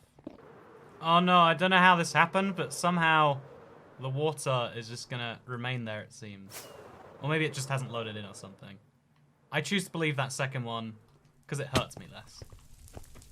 Okay, so I've got me another shulker box. It's filled with stone, it's filled with dirt, it's filled with things I'm going to need for later, basically. And we can fill in the gap. Look how easy it is, because as you can see, like I said earlier, we have all the reference points filled in, which means I can talk about, wow, look at these Endermen teleporting around. I can talk about, oh, we probably have the volume up too loud and there's too many noises going on. What a crazy world we live in. But yeah, I'm actually really excited now because we're in like the final phases of getting this done. We need an area to stand to be most effective. We need the actual like, I guess the areas for them to spawn in. We need to cover some water. But everything's just about coming together now. Like just everything's been precisely measured. I'm 94% sure. Everything's been mostly precisely measured. If it's imprecise, we're gonna lose out on a little bit. But again, the end result is hopefully this is so close to right that the tiny mistakes aren't big enough to mess it up. Because again, it's super precise, and room for error isn't really there. But you know, if you're good enough at something, you can make room for error. That's my motto in life. It doesn't get you very far because generally speaking, when your motto is about failure, you don't have many other great qualities. Oh, I need to go get some stone to take down to the crafting table to then just fly back up with. This is a lot of effort, okay? I want you all to appreciate just how weird I feel making this video as a whole. Like, editing it's going to be a whole weird thing as well. Like, this is going to be 3 hours worth of footage to make a single Let's Play. The Let's Plays are getting way too long, I kind of realized that. I've been trying to cut them down. But, like, it genuinely just is, like, I flow for as long as I flow, and I leave it all in there because that's what I assume people want. And maybe that's a bad idea on some level, but it's what I do, okay? It's just what kind of ends up happening. And is that good? Maybe no. Is that bad? Maybe yes. But also, you know, sometimes that's the best things in life. Okay, so, yeah, we got a real, like, space concern when it comes to our inventory, but we should be good. Okay, look at that. Boom, we finally just about worked it out. Remove that one stone block. Go flying right back up. And we can finally finish the bottom layer. Hey, that is what we like to hear. So, I'm about to be hit by an Enderman and fall off. See, but I knew it was going to happen. So I was prepared. Always be prepared for the unprepared. Always expect the unexpected is, I think, how that phrase is meant to go. Oh, should we see if our farm's working, by the way? Even without any real thing keeping the Enderman in. Are they teleporting down to the... Oh, they are! Look at that! Look at this! Look at this amazingness! Oh god, oh god, oh god! Okay, look at this amazingness. It genuinely has started to work already. And that is without everything actually done. So now we have to just test the question. We need to place some slabs, I'm sure, to make sure we don't die. But now if we... Oh no, there's a hole! There's a hole! Okay, that's a problem. But yeah, just like this, even if we leave it now, we can have the Enderman in this little place. They're going to be damaged quite severely. And they're ready to kill, where we can collect their ender pearls. Heck yeah. I like the feel of that one. And yeah, we're gonna make this safer later. We're gonna make it more fiery later. But the fact that it works on some level right now is cool. Like, we're finally seeing the results, the fruit from our action. We've done a lot of things that I've questioned. I had to do some weird redstone nonsense, which, oh, I just realized that's gonna start collecting ender pearls, isn't it? Should I break a block so I can... Yeah, let's break one of these blocks, not that one. This block here. Should have used a pickaxe. I don't know why I didn't. Let's see if it's collected. Hey, look at that. Wait, why is there a barrel here? I just realized this barrel isn't connected to anything. But yeah, we got 4 ender pearls and a bunch of experience. Yeah, that's what I want to hear. So let's go back up. Let's finish this nonsense. And then I guess we'll start lighting all the platforms on fire. Because we've pretty much done it. Actually, let's just light the platforms on fire now. You know, we don't need to go to them again. I've got fireworks. I'm going to make a proper system. Let's just set things on fire. You know, there aren't enough opportunities in life to set things on fire. So allow me to do that right now. And just enjoy seeing what a full platform of fire looks like. Because I think this one being on fire is the one that's most important. Oh god, we're burning more scaffolding down. Actually, I'll just take the scaffolding down myself. Oh god, that was a bad pull.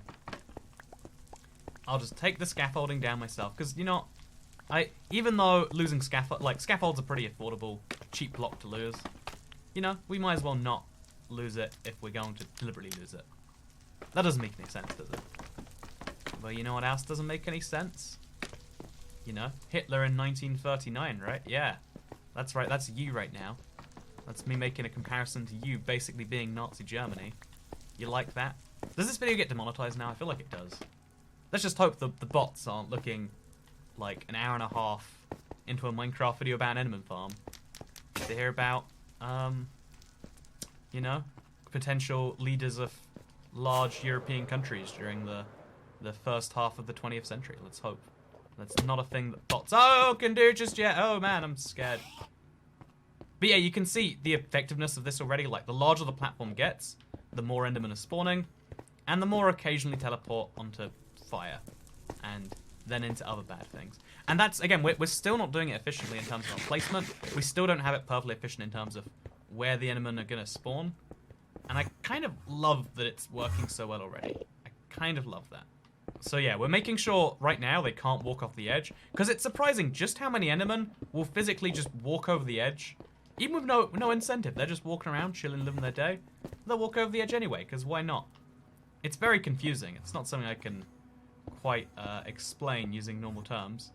But yeah, we're going to stop them being able to with 2 slabs just like this. 1 slab is to stop the water eventually getting off.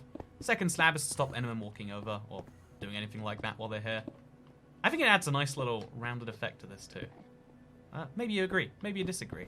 Let me know with you know, it's an hour and a half in the video. Everyone's liked or disliked based on the video length and this being a let's play.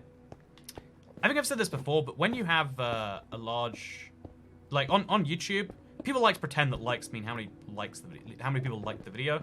But because so many people have said it with the system for so long, just like the video before we get into this, smash that like. And people are like, oh, liking's a thing you do to help out the channel. And, you know, I guess it kind of is. But you help out the channel by, I mean, previously it used to be gaming the system. Now the system is built around you gaming it, so arguably it's not gaming the system anymore. But, like, it's like, yeah, the way you really help out is you tell YouTube that you like the video when really you have no idea if you've liked it yet. That's how you help your boy out. And it does seem to do just the trick, right? Okay, so we're going to be extra sure we've removed all of the barriers now. Oh god, that was scary. Can you fly through this gap? Oh god, you can. Why did I try that? What reason did I have for that? This is terrible. Okay, we're gonna just place that, break it. We're gonna make sure the last of these blocks are there. You can see how there's one missing. And then we're gonna light more of this on fire, because I think that's holding back our spawn rates.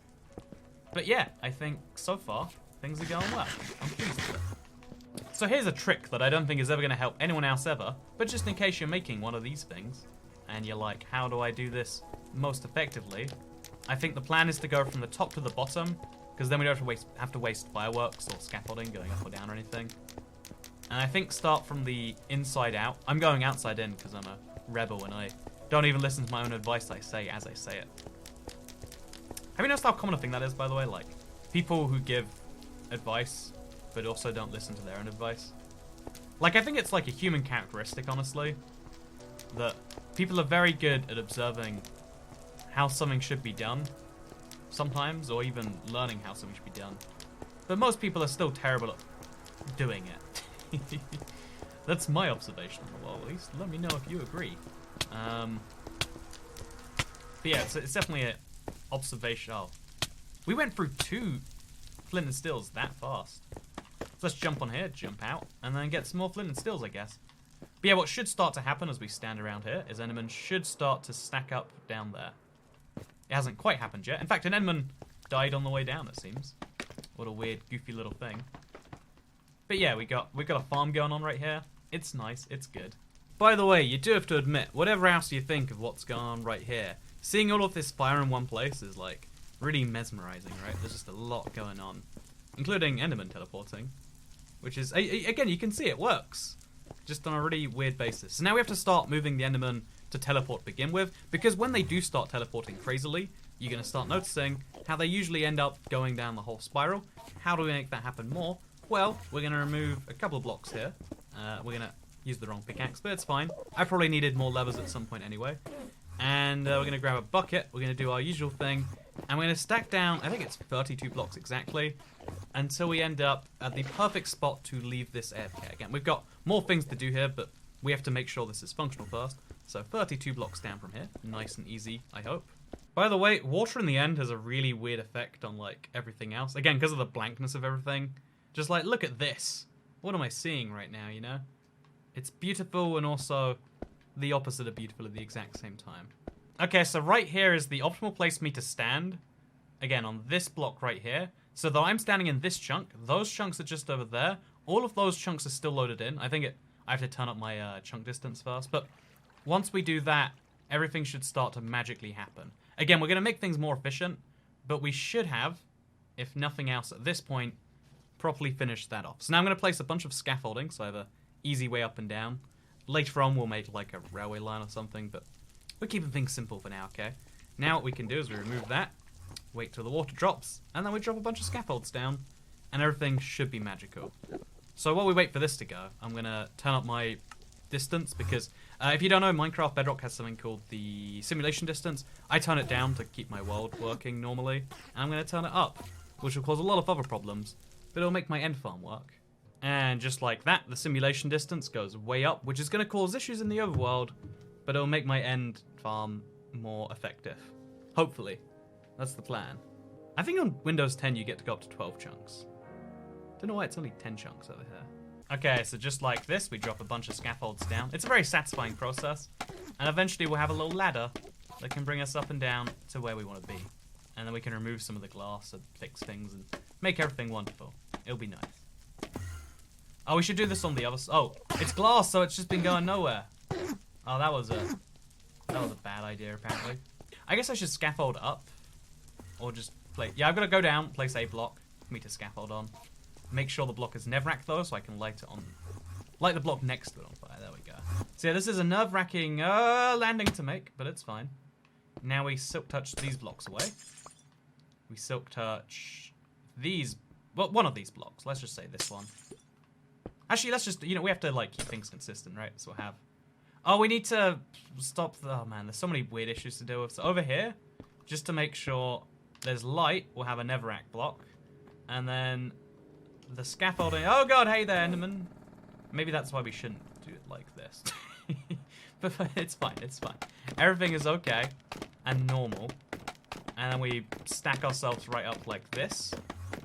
Oh, you can see already, look over there, like, over there there's a bunch of Endermen teleporting on fire. It's good, it's what we want. But yeah, if we finish this staircase, as you can see, I think we've done that pretty well. Place a block there. And now we've got a way up and down. Endermen can't, because they can't use scaffolds. You know, 2019 life hack right there for you.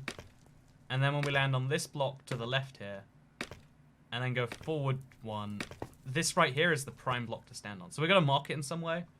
I don't know, we could make it a barrel. Sure, we'll make it a barrel. Barrels are the best way to mark blocks, famously. And now we're going to make like a ladder or another thing going down from the bottom from here. But we should have our little AFK spot when we stand here. In fact, we can just look at it, right? We should be able to look at Endermen slowly teleporting like that, again and again and again, until they end up in the chamber. If there's enough fire, that is. I don't think I have enough fire on the bottom layer. But eventually, there we go. Just like that. He's going to start walking into fires and teleporting away. Or dying, it seems like, first. Yeah, dying seems like a real option. I guess we need more fires to avoid that. Oh, yeah, see, another one's coming down, and another one, etc., etc. But yeah, the farmer's working, and that's nice. Oh, I looked at the Enderman. Didn't mean to look at the Enderman. I killed the Enderman with fire. Not what I was going for. See, I don't know when they nerfed Flint and Steel so hard, but, like, it seems to have very little, like, flame inside of it now. Like, it literally lights about, like, 20 things on fire, and then it's dead. Also, there are some Endermen. Hey there, friends. You enjoying your time down there? I should probably cover that ceiling with something to stop this happening. Good thing I've got some quartz with me. What a nice, beautiful block. Actually, can we put, if we put quartz there, will they still go below it? I don't know if they will. We'll leave this for now, whatever, it's good enough. And yeah, we've got a bunch of weakened Endermen that if we want to rather, we can just slam into, like this, and we can get all the ender pearls, and there's a thing that comes to pick them up. It's a nice little thing, right? Look how great this is. Look at the experience, it all comes to me. It's wonderful. So yeah, we've got a somewhat working system already. It's not perfect though, but I mean the fact that it works on some level already makes me happy. I feel like we can end the episode here, we can say this is great, but we're not going to end the episode here. We're going to spend some time making it a little more efficient. Because some Enderman is nice, but I want more. Oh, I'm full on out of Flint and Steels, by the way. I guess I'm going to need, like, an insane number of them to do all of this. But we'll cross that bridge when we come to it, I guess. Actually, wait, I really want to know. I'm going to just leave myself AFK in the ideal AFK spot. I just want to see how much happens while I'm here. And if I die. Actually, I won't AFK. I'm going to very much be at my controller. Or my keyboard or whatever else. It's actually a controller, but AFK means keyboard. And you know what? K can stand for controller. Don't be bigoted against console gamers. And yeah, we're going to see if this makes everything work. Oh god, an Enderman just teleported next to me.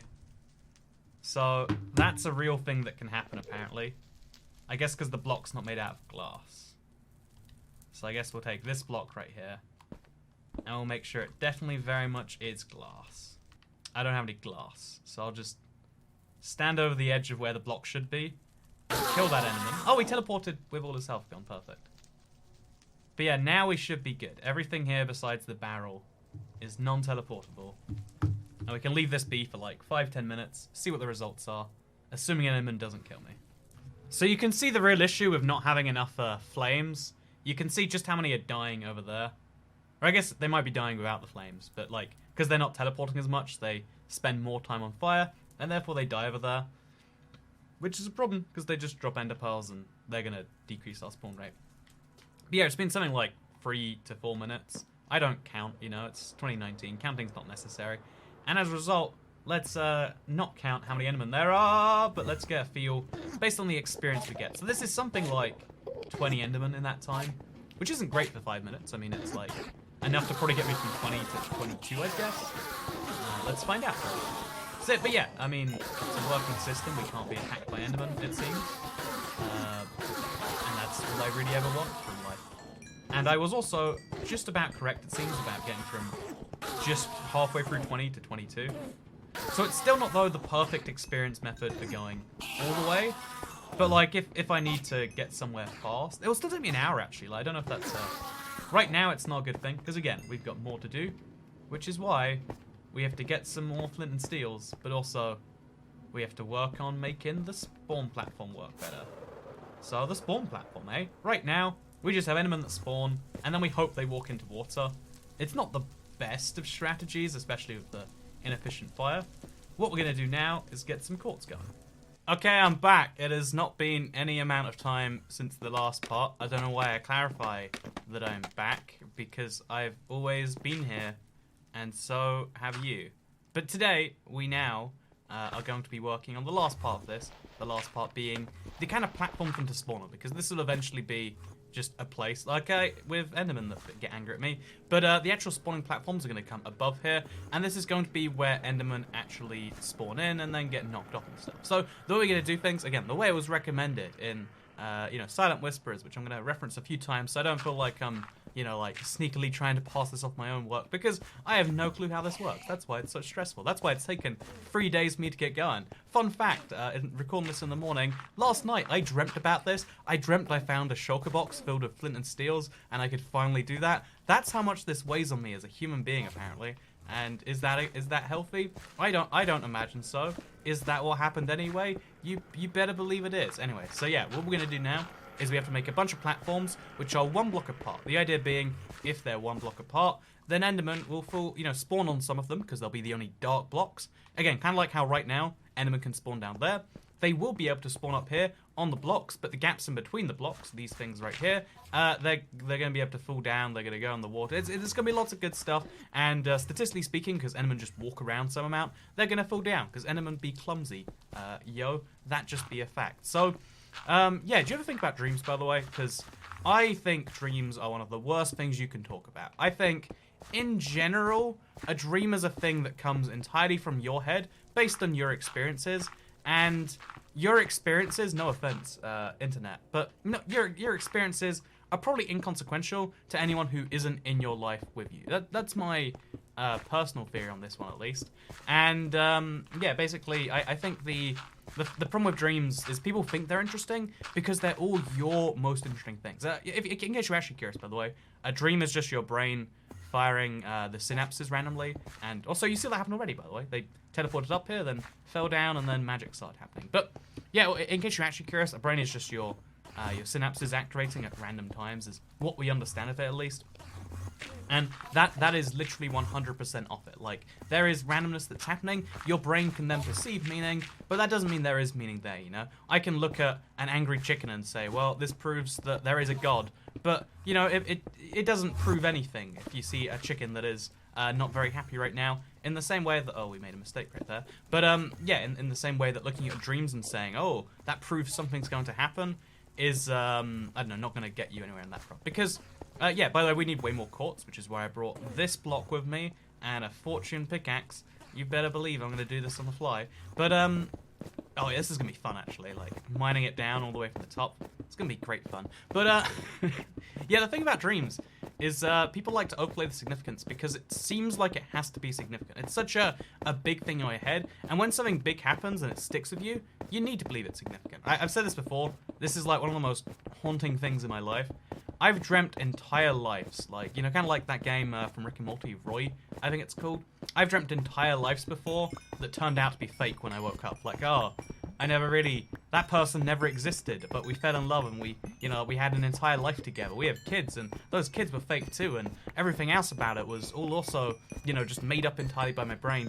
And you want to apply some significance, like, oh, I dreamt about someone who's going to exist. I dreamt about someone in an alternate reality, because there's something, you know, you need to deal with the loss of something like that. Like, our entire lives we built together was all inside of a dream. What if right now, I mean, statistically speaking, we can't prove we're not in a dream right now. I mean, if you're in a dream and you choose to watch Minecraft videos in the dream, I mean, I respect the idea a little bit, but I guess I dreamt about Minecraft, so I can't even, I can't even come close to criticizing that as an idea, right?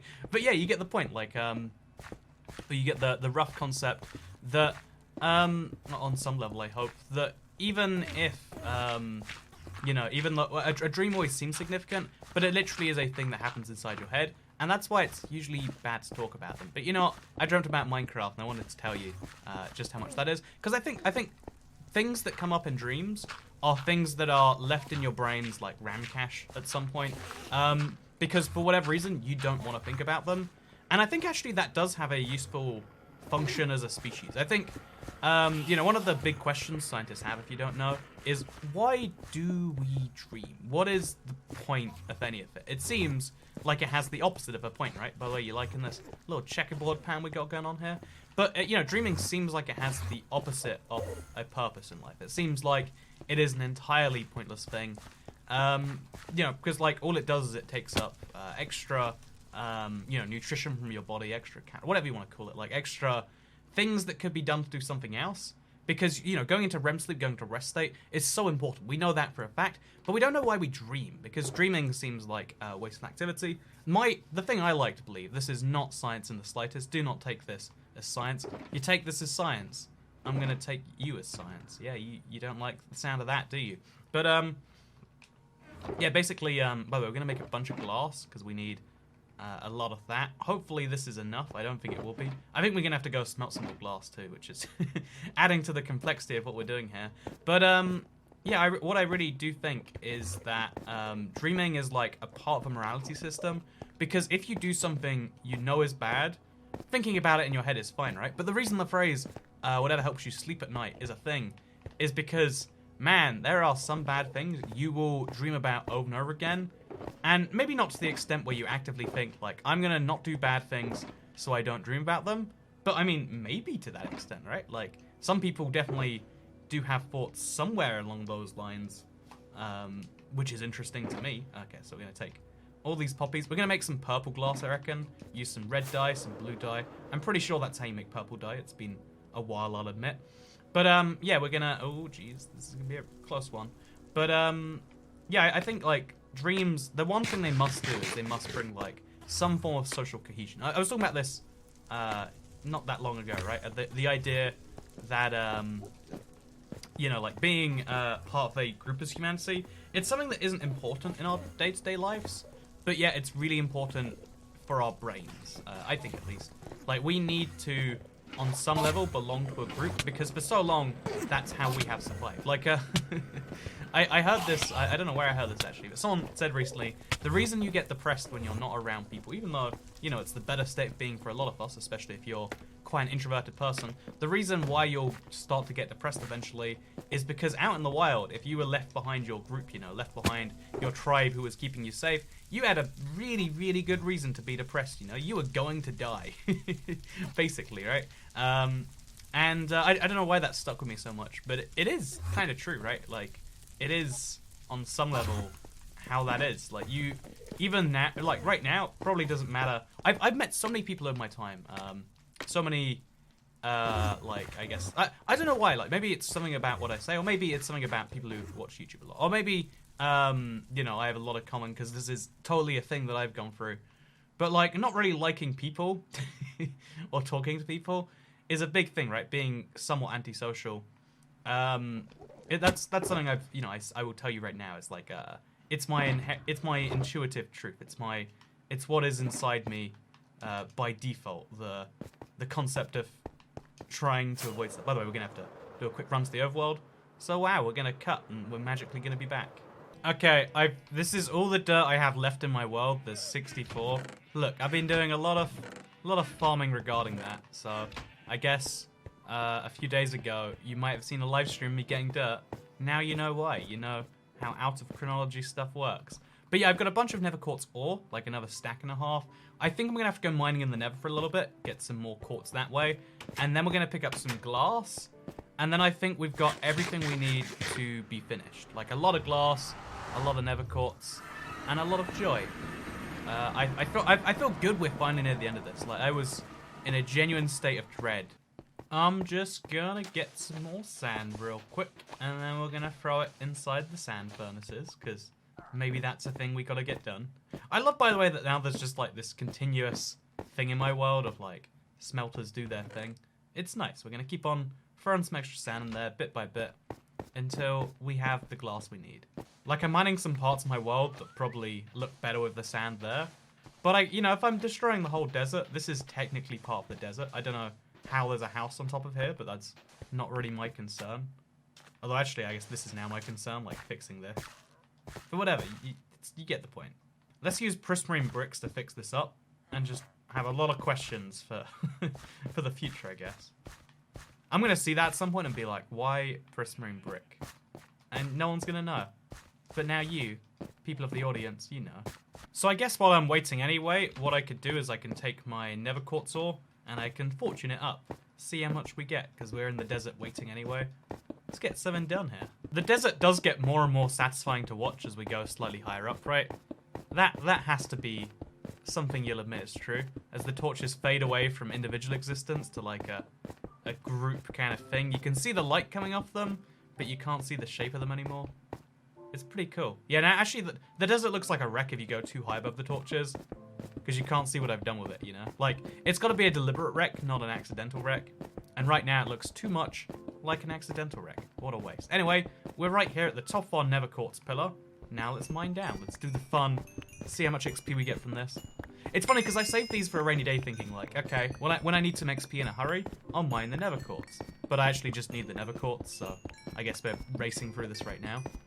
Who needs an XP farm when you've got a big old stack of nether quartz, am I right? Like, for real here, we've gone to level 27 pretty fast, while also getting some things that we kind of need anyway. Maybe we'll hit 28 even, like, but the fact that that's even a thing we could just do on the fly, it's pretty cool. 10 out of 10, would recommend. Also, I don't think that's enough quartz, so we're totally gonna have to go get some more, alongside the glass we're about to collect. Okay, we got 4-ish stacks of glass, and now we're gonna head to the nether. I don't care about raw flesh, by the way. We're gonna head to the nether and get some quartz. Just gonna watch a skeleton fight as I head over to the abyss, and now we're gonna find just wherever we can. Oh, yeah. I see. I generally thought I was in the wrong dimension for a second. The overworld nether has done its job. But we're just gonna find a bunch of nether quartz and just easy mine it. It's gonna be great. I hope. Okay, so we got enough experience just from getting blocks of quartz, which I think we have enough of now, by the way. I've got enough experience now just from doing that to go and do a little bit of enchanting, so that's nice. Let's get our levels back down so we can get them back up. Oh, where's all the lapis? It's not here. Oh man, that's a problem. I've got free dirt though, so that's nice. Oh, lag coming in. Ah, look at that beauty. You know, I need an enchanted shovel, so why don't we get a Fortune 2 shovel? It's literally just a Fortune 2 shovel. I hate my life. This is why you gotta have the disenchanting thing ready, because things like that are just gonna happen, okay? And they're gonna ruin your day. So we can go for efficiency 1, or we can wait until Fortune 3 comes up and a few more levels, and you better believe I'll be doing that. So, that's sad. This is why I need an experience farm. I just wasted 3 whole levels. Quite a lot of time, too. On something that ended up being worth nothing, right? So, you know, there's something to think about there. Don't know what it is necessarily, but there's something to think about. Also, I'm finally resupplying the lapis lazuli in the enchanting area. That'll come in useful when we set up the Enderman farm, I think. Okay, we're on the home stretch. I forgot to bring flint and stills actually, but you know what? Let's ignore that as part of the home stretch and just say we're on the home stretch in all the ways that matter. We've got ourselves some quartz, we've got some glass that we can colour in, and we're only a few steps away from actually having finished a thing that is not only going to just about work, but it's going to be fully functional. Look, it's even working right now. So let's do this. Let's make this happen. Okay, so we take some flowers, and then we take some of these flowers, and then we make sure that they are roughly the same amount. We combine the dyes together, which I hope is... Yep, you can make purple dye. That's a thing that exists. And now we take the purple dye, and we don't have a crafting table over here, because of course we don't. So we're gonna take the 32 of that, and that should give us 4 stacks of purple glass, which I'm hoping is enough to do what we want to do here. If it's not, then kill me now. But let's hope that it is. And yeah, let's do this. There's this really funny thing in psychology, at least my psychology, and as I understand it, the way most people in the world's brains do work. But there's this really interesting fact in that I don't think we were meant to go this far out, by the way. Or maybe we were. I can't tell if there's a block here or not. But there's this funny thing in the psychology of most people's... oh no, it is fine. There's a funny thing in the psychology of how most people's brains work, where finishing a task feels so much better than starting one. And I've always thought this is a weird thing. Like, I don't know why exactly it is. Like, with most things, you can look back to nature and say, oh yeah, you know, why is depression so bad? Because you need to be. Because you lost your tribe. Your tribe is what keeps you alive. That's how the animal kingdom works, you know? But, like, when it comes to something a bit more complex, like getting tasks done, how long in human history have there been tasks that aren't as simple as, I guess, go and slay a beast? Although actually not. Right there on the spot. Maybe that's what it is. Maybe in the wild, when you have to go slay an elephant to feed your family or a mammoth or whatever, if you don't slay the mammoth, even if you do it 99%, you don't have the food and your family starves maybe. Oh, not your family. Do people have families in caveman times, or do you just have children who are vaguely associated with you? Again, I'm not very familiar and up with how all of this stuff works. But you get my point, I hope. Also, we are fast running out of this stuff, but we'll use glasses on you for the block, because I have a silk touch pickaxe, so it's mostly fine. A bit wasteful, but fine anyway. And then we can use this and this together. Oh god, I've been looking at Enderman apparently. But yeah, basically, maybe that's a good hypothesis. But yeah, I wonder, like, you know, do you have families, or why else do you look after the people around you? I would love to go back to caveman times, teach them language, and then ask them questions. I feel like we could unlock so much about ourselves. In the same way that, like, whenever you look at past you... I hope I'm recording, by the way. Whenever you... I am, in fact, recording. Thank God for that. But, yeah, whenever you look at past you, you think to yourself, at the time I was sure I knew everything. I was an idiot, though. You know, like, why did I do that thing? Even recently, like, a couple weeks ago, I told a bunch of people a story where I was like, oh, I wish I didn't say that. It doesn't make anyone in that story look good. It just makes me seem like I think that it looks that way. I don't know, like, I have moments like that all the time of just like, why did I even? Why does anyone even? And in the same way, I feel like as a species, I think it'd be really cool to speak to, not like just you in the past, but what about the past of your entire species? Wouldn't that be fascinating? If you say no, then you're wrong, by the way, because it totally would be. That's just objective facts and knowledge. But yeah, I would love to go back and just, like, ask the questions of, like, so why do you do what you do? And then maybe ask questions about the modern world, because there are so many things, again, especially in the modern world, that don't exist because they make sense. They exist because that's just how they are. You know, like, I don't know. There's one of the fun things I used to say when I was, I didn't used to say it. I heard it and I was like, that is a perfect encapsulation of what I'm thinking. One of the things that, like, hit that for me was, if marriage wasn't invented today, would you invent it?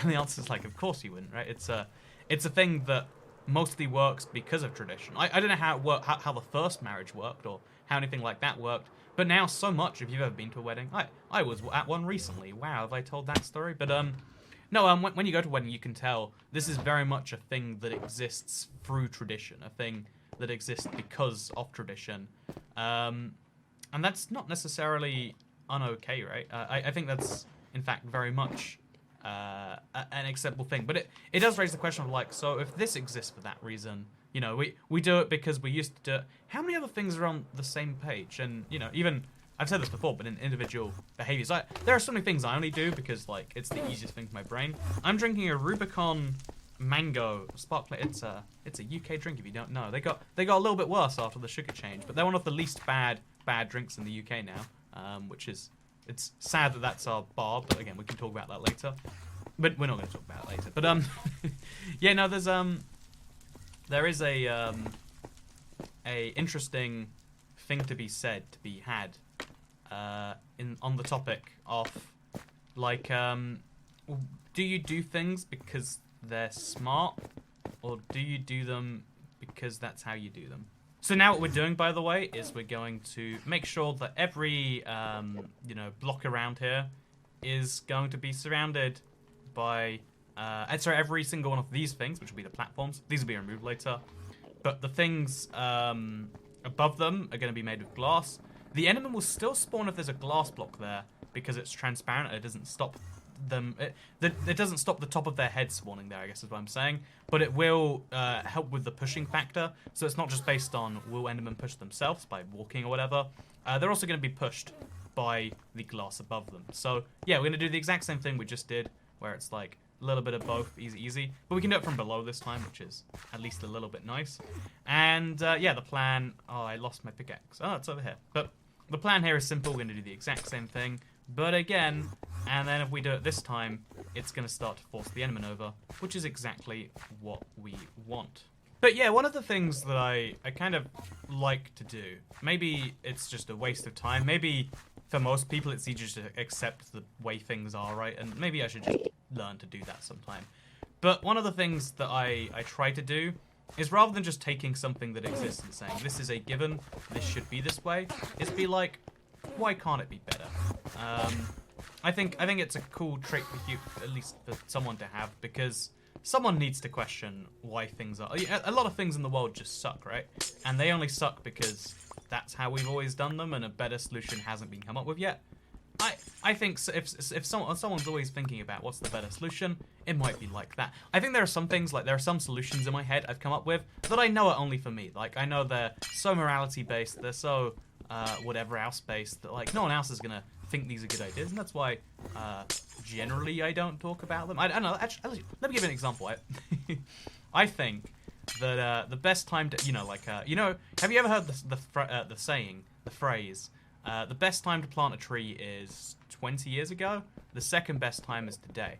Well, I think the same thing is true for kids, but the best time to have kids was 20 years ago, the second best time is never, you know? Like, that's kind of my... that's my high quality advice. I'm sorry if you have children, but you know how it is. You know I'm right here. You know you can't say it because the children will be upset. But you know secretly you're like, yeah, having children, what an expensive and disaster-filled mistake that was. And yeah, but it's one of those things where it's like, how do you work around that? I mean, maybe what you do is you say, hey, in exchange for, maybe you become a donor. You're like, hey, you can make some me's, but in exchange, you leave me alone unless I want to not have that be the case. I don't think that's actually a good advice for society. I think for most people in the society, it's not what they want either. Oh, there we go. But I also think, it's one of those things that rather than just assuming you should do something, at least consider the alternatives. Because once you've considered the alternative for something seems a lot better.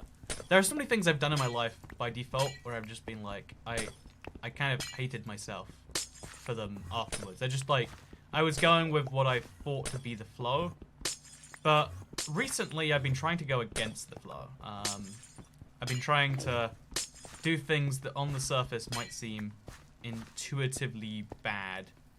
And it's led to a lot of I'll be frank and say, you know, I think I have been involved in more bad situations than before.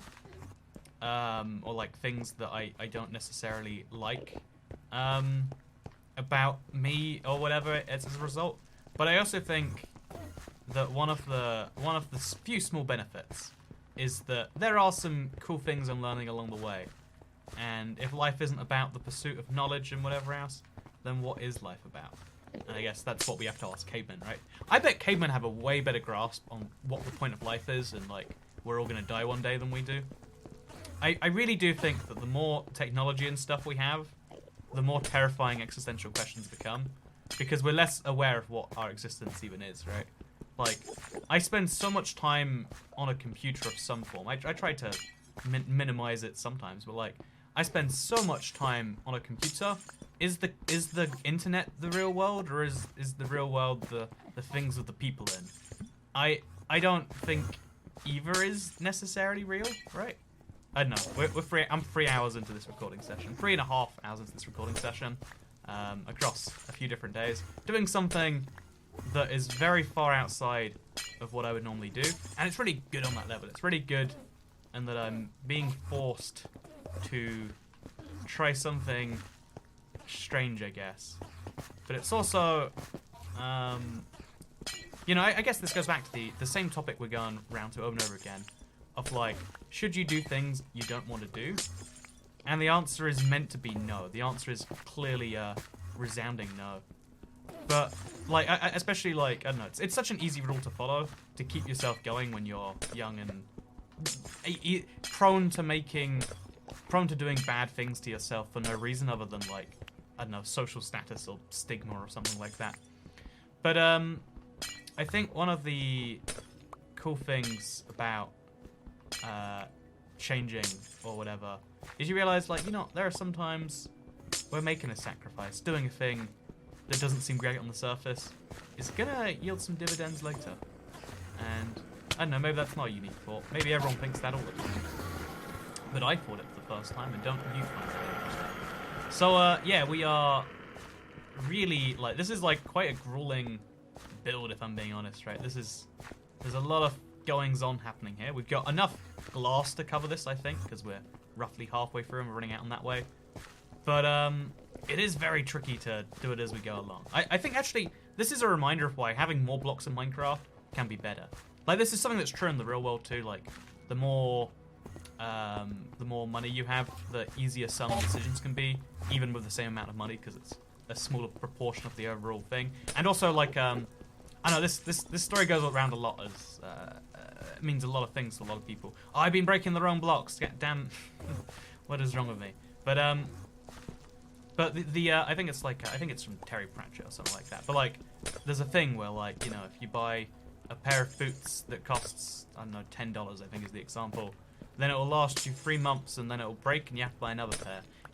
And also, like, for the last month of those 3 months, they're gonna suck real bad. Whereas if you buy the pair of boots that costs, what is it, like $30, it costs more at first, but in the long run, it saves you money. Because, oh man, you see, I'm being bad at this, but in the long run, it saves you money. And in the same way, I feel like having more resources when you work on something in Minecraft. What am I doing? My brain cannot even put together a simple structure. It's literally just one block of glass, one block of different glass. I wish I picked a slightly different material, because my brain is not comprehending it. Like, it's just seeing it all as glass and thinking, why is there this every other pattern going on? Okay, we are still on track. That's all that matters. As long as above the quartz blocks, there's the purple thing. That's great. By the way, in case you're curious as to why I'm using dyed glass all of a sudden, I feel like if we're doing something so big, we need to have, like, some big impression made, right? We need something grand to justify the, you know, like, if we're putting in all this effort and all this stress, I want to have something at the end that I can at least point to and be proud. Because, you know, soon, probably tomorrow, actually. Wait, yeah, like, if this video is going up on Wednesday, then, oh no, it's, okay, so this video isn't going up on Wednesday. Maybe Tuesday? Because Wednesday is the 7-year anniversary of this Let's Play world. It was started 7 years ago. Tomorrow, what I thought would be today. Again, ignore the fact that this is being recorded in the past. Just pretend I'm like a farseer.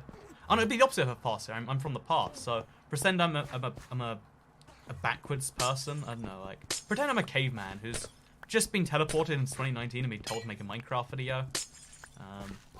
Now, wouldn't that be something? I think that'd be something. Yeah, I've gone into a groove of realizing that you don't look at the blocks, you just know the patterns and you know where you're breaking, and you'll have a good time. And I think pattern recognition is a surprisingly... Oh man, okay, we broke the pattern. But I think it's a surprisingly important skill, but I'm always bad at, apparently. But I think actually, honestly, like, I think the things that, like, make people smart or whatever, when people say someone's smart, I think what that really is, because, you know, like, being smart in one sense just means knowing a lot of things, which just means someone's been at some point curious as to, like, what exactly, you know, how does this work? How does that work? Like, etc., etc. Being curious doesn't necessarily make you smart, though, right? Like, that's a fact by itself. So therefore, the question becomes, what actually is smart? And based on how most IQ tests work, by the way, never do an online IQ test. Can I just, you know, PSA right now, like, it just makes you seem like someone who needs their intelligence validated by the internet, and like, it's fine if you need that, but just, you know, it's like you can do real ones too. They exist. Yeah, I do want to say though, unrelated to all of that, yeah, like the whole idea behind even like IQ as a concept, right, is just like, well, I mean, there are some people who are better at doing new things than old things, and I think the way you would really like clarify that difference is that some people are way better at picking up new tasks. I think it's called the fluid IQ or something, but let's just call it, some people are better at, you know, like learning a thing for the first time, and some people are better at, you know, they're not necessarily fast at learning new things, but they can get really competent at the things they do learn, much so more than a normal person. And I've always thought, because I think about these things a lot, don't even ask why, like, it's just a thing on my mind, because you know, I'd say I like smart people. People, I really do, but yeah, no, that threw me off. Oh look, we got our first Enderman spawned in. Oh no, he spawned in on some dirt. But that's because there is dirt. Okay, it's fine. When we remove the dirt, he won't spawn there anymore. I hope. I pray. Okay, so we now have all the purple glass placed. I don't know if purple was the right choice, but we've placed it now, so it definitely is, as far as I'm concerned. Now we have to begin the little bit of a grueling task of removing the floor tiles in between the quartz blocks. Really can't say this is my favorite thing to do. Oh, okay, and we're... Yeah, definitely should use a different tool. I see why dirt is recommended now. But the plan here, I'm gonna have to leave that in for now, aren't I? But the plan here is to, actually, we probably could leave the glass in. Oh no, we can't, because they need to fall in through the gaps.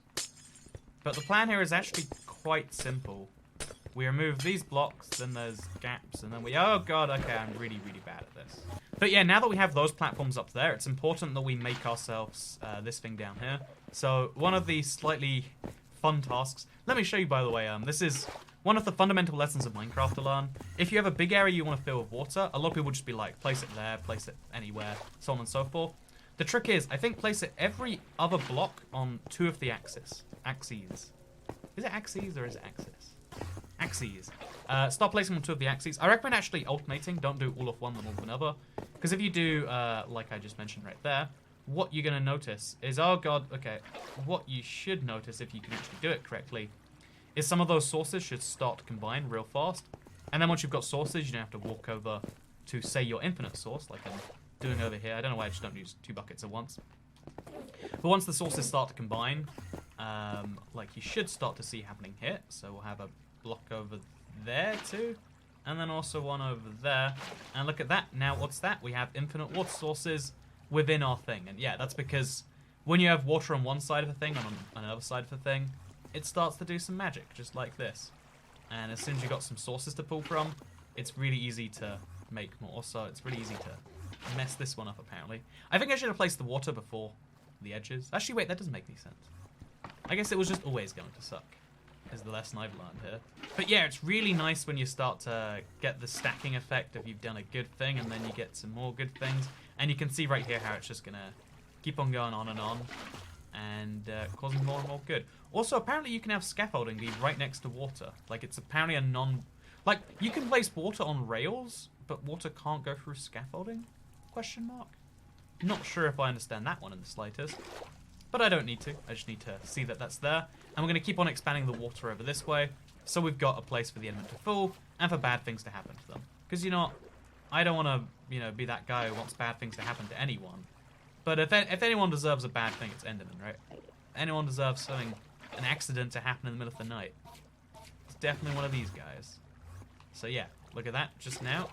Coming in here, filling it up, making big strides. And it's, you know, it's not only that you're filling it with water easily, you're filling it with source blocks too. It's like you placed, in this case, what is it, like 48 by 16? Off the top of my head, that's about 800 blocks, a little less, I guess, 768 blocks at the top of my head. Filling them all by using, you know, maybe 20 buckets. Pretty good thing. Is it 768 or is it? Yeah, it would be 768. But yeah, you can see how just like that, we've now covered everything in water. We actually don't need to place these last ones, but again, I kind of want it to be actually filled with actual sources rather than pretend sources.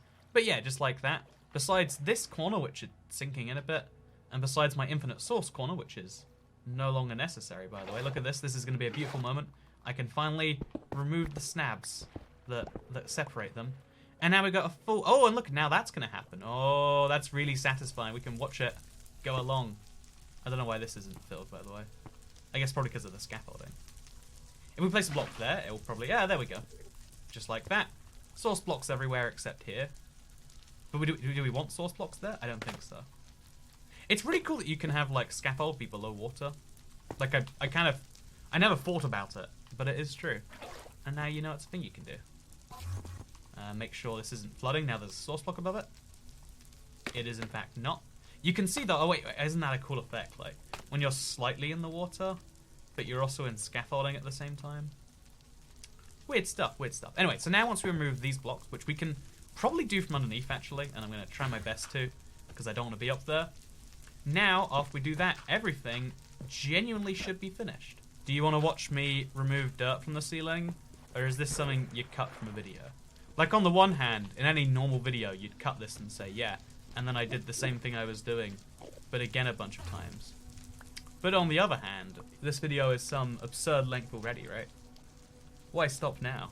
Yeah, it's actually, it's so much easier to do it from above, by the way. Like, just want to throw that one out there. Look how easy this is. We can do it row by row, and because it's a shovel, it's not going to hurt the quartz at all.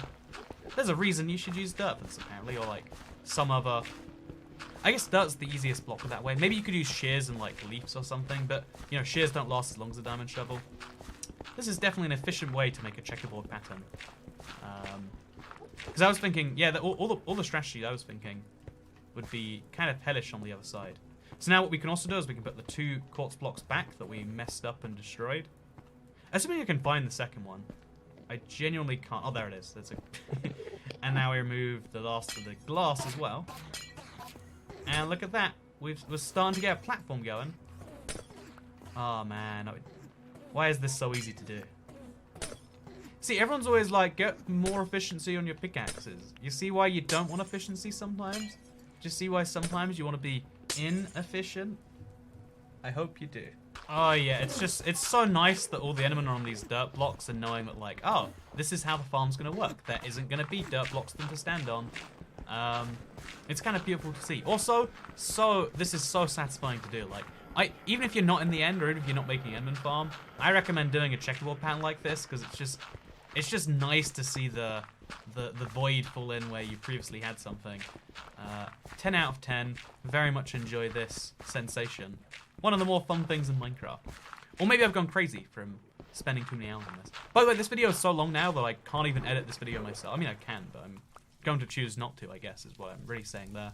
So, This video is being edited by someone on some form of deadline where I just give them 3 hours of stuff and say, hey, cut out the clips where I was waiting for the glass to go and I was watching some weird Peep Show episodes in the gap. Just, you know, I'd send some weird messages.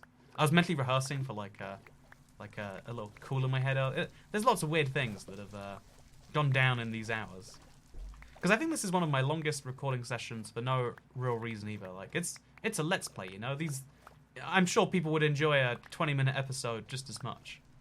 But I challenged myself today, and apparently that involves challenging someone else later. I want you to know about that, okay? I want you all to know about that. Oh, also, I have to put the last block of quartz back. That's going to be fun. I don't know where it even came from.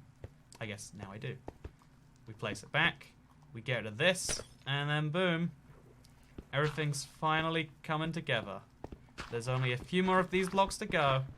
And then after that is done, we officially have ourselves a functioning, working Enderman farm. The question though, by the way, that gap there, we need to get some more quartz and like finish that. We're at like 80% efficiency. We could also have a second layer to get another like 30-40%. But look, you know, 50% efficiency should be good enough. We'll see if it is. But yeah, if I stand somewhere... Oh, we have to pick up the last of the dirt blocks. Because dirt is really valuable in my world. That's why you saw, or are about to see, a dirt mining stream. If you want to see it, by the way, and you're like, wait, where's this stream? They're usually unlisted, the random ones I do on Saturdays and Sundays and stuff. But even though they're usually unlisted, you can see them if you go to a playlist on my channel called Unlisted Streams, or maybe it's called Unlisted. Yeah, I think it's called like private streams or something. Like if you want to see the secrets, now you know where you can. But yeah, what we're going to do now is we're going to head down our scaffold back to over here. And we're going to leave it... Actually, well, I'll kill the Enderman first, so let's jump over the edge. Would it be funny if I died now? Like, but yeah, you can see how even during the course of... Oh god, I landed in it! I landed inside the Enderman! That's not where you want to be. I can see why you put something up to protect that being a reality. But yeah, look how many Endermen I have right here. It's such an absurd number. And that's just while I was doing it. Like, we now have a place where Endermen will spawn together. And I know, like, again, on Java, it's really easy to do this. You just need, like, spawn platforms. It's a copy-pastable, easy design. But here, we had to go through a lot. And that's why I think it's cool that people do try and circumvent what's going on. Because an Enderman farm is a human right, I tell you. I need a lot of experience to do a lot of the weird video stuff I intend to do. And honestly, just so I can do, you know, my live streams where I gather dirt and stone for 90 minutes. To do those live streams, I need enchantments, which require experience. And I also, you know, presumably going to need beacons. So I guess that's going to be an upcoming project. And once I've done those two things, I'll address the major concerns people always have. But look at that. We killed a bunch of Endermen. We're going to see how many ender pearls we've got. Surprisingly few, actually. I mean, they're probably still coming in the system. They all go to there and not there. I wonder why. But yeah, we got a working system right here. We can get to level 30, we can enchant, and then we can get to level 30 again. But let's see. I guess we should kill all the Endermen, just for the sake of doing a fair test here. So we're going to kill all of the Endermen in this little area, or most of them. Let's say besides 5. So remove 5 from your mental expectations of how many you're going to see next. And yeah, we're going to wait here for about 2, 3, 4 minutes. As many minutes as I guess I feel like waiting. And then after that, we'll see where we get to. Did the Enderman just pick up my block? Did I just pick up my block? Let's place a purple stained glass here. Could I place glass that I can't? You know, this is why you don't use scaffolding, I guess, is the lesson I've learned. But yeah, here we go. Now we wait for a few minutes. I'm going to look down so nothing can hurt me. And if I die while I'm going to the bathroom, I guess we'll cry. And we'll admit that nothing in life has meaning or value anymore. But let's hope that doesn't happen. Okay, so we left it for maybe, what, like 5-ish minutes? And we have... I don't know if you could count this, but I'd say like 50? Maybe? Actually, no, I guess we can just kill them with that rate. Yeah, if you look here, and you look at the experience coming in, I'd say this is close to 50, maybe more. They could be bunched up in like really ways. But now we can kill a bunch of them, we can get a serious load of experience. And it's pretty good, I would say. Being able to get within 5 minutes, you know, it looks like it'll be about 2.5 levels after 30. So, you know, that gets you from 27 to 30 every 5 minutes. It means I can enchant something every amount of that. It's not actually perfect. There is room for improvement. There is something left to be desired here. But it is seriously good for what it is so far. And that's what matters to me. So the next step is to connect up there to down here. So what I have to do is, I guess, probably not use slabs because they're spawning positions. Or maybe I could just light up the slabs if I do place them. Again, we'll work that out later. But what we want to do is we want to, I guess, head that way and try and end up perfectly up there with a ladder. I don't know how we're going to make the ladder perfect, but we're going to try our best. So we'll have... Actually, wait, can you place rails down on glass? I think you can. You can. It feels really strange to me, the rules on rails and glass and whatnot, but whatever. We don't have quite enough to go all the way up, but we have enough to at least start. So what we'll just do is we'll start placing a little ladder. We'll use glass for some of it, and then dirt for the rest, and then destroy the dirt, maybe? Yeah, that's not a bad idea. If we use dirt on top, so dirt, glass, and then we can remove the dirt and see where it takes us. This is such a simple Minecraft problem, but it's always nice to come up with a solution on the fly for something like this, right? I guess dirt really is the savior of the universe when you're working somewhere as tense and as hard to put together as the nether. Oh, also, we're not careful. Enderman will spawn on the dirt as we go up and down, so important thing to keep in mind there. But yeah, being able to place rails and glass really does change a lot for me. Also, how is that Enderman down there?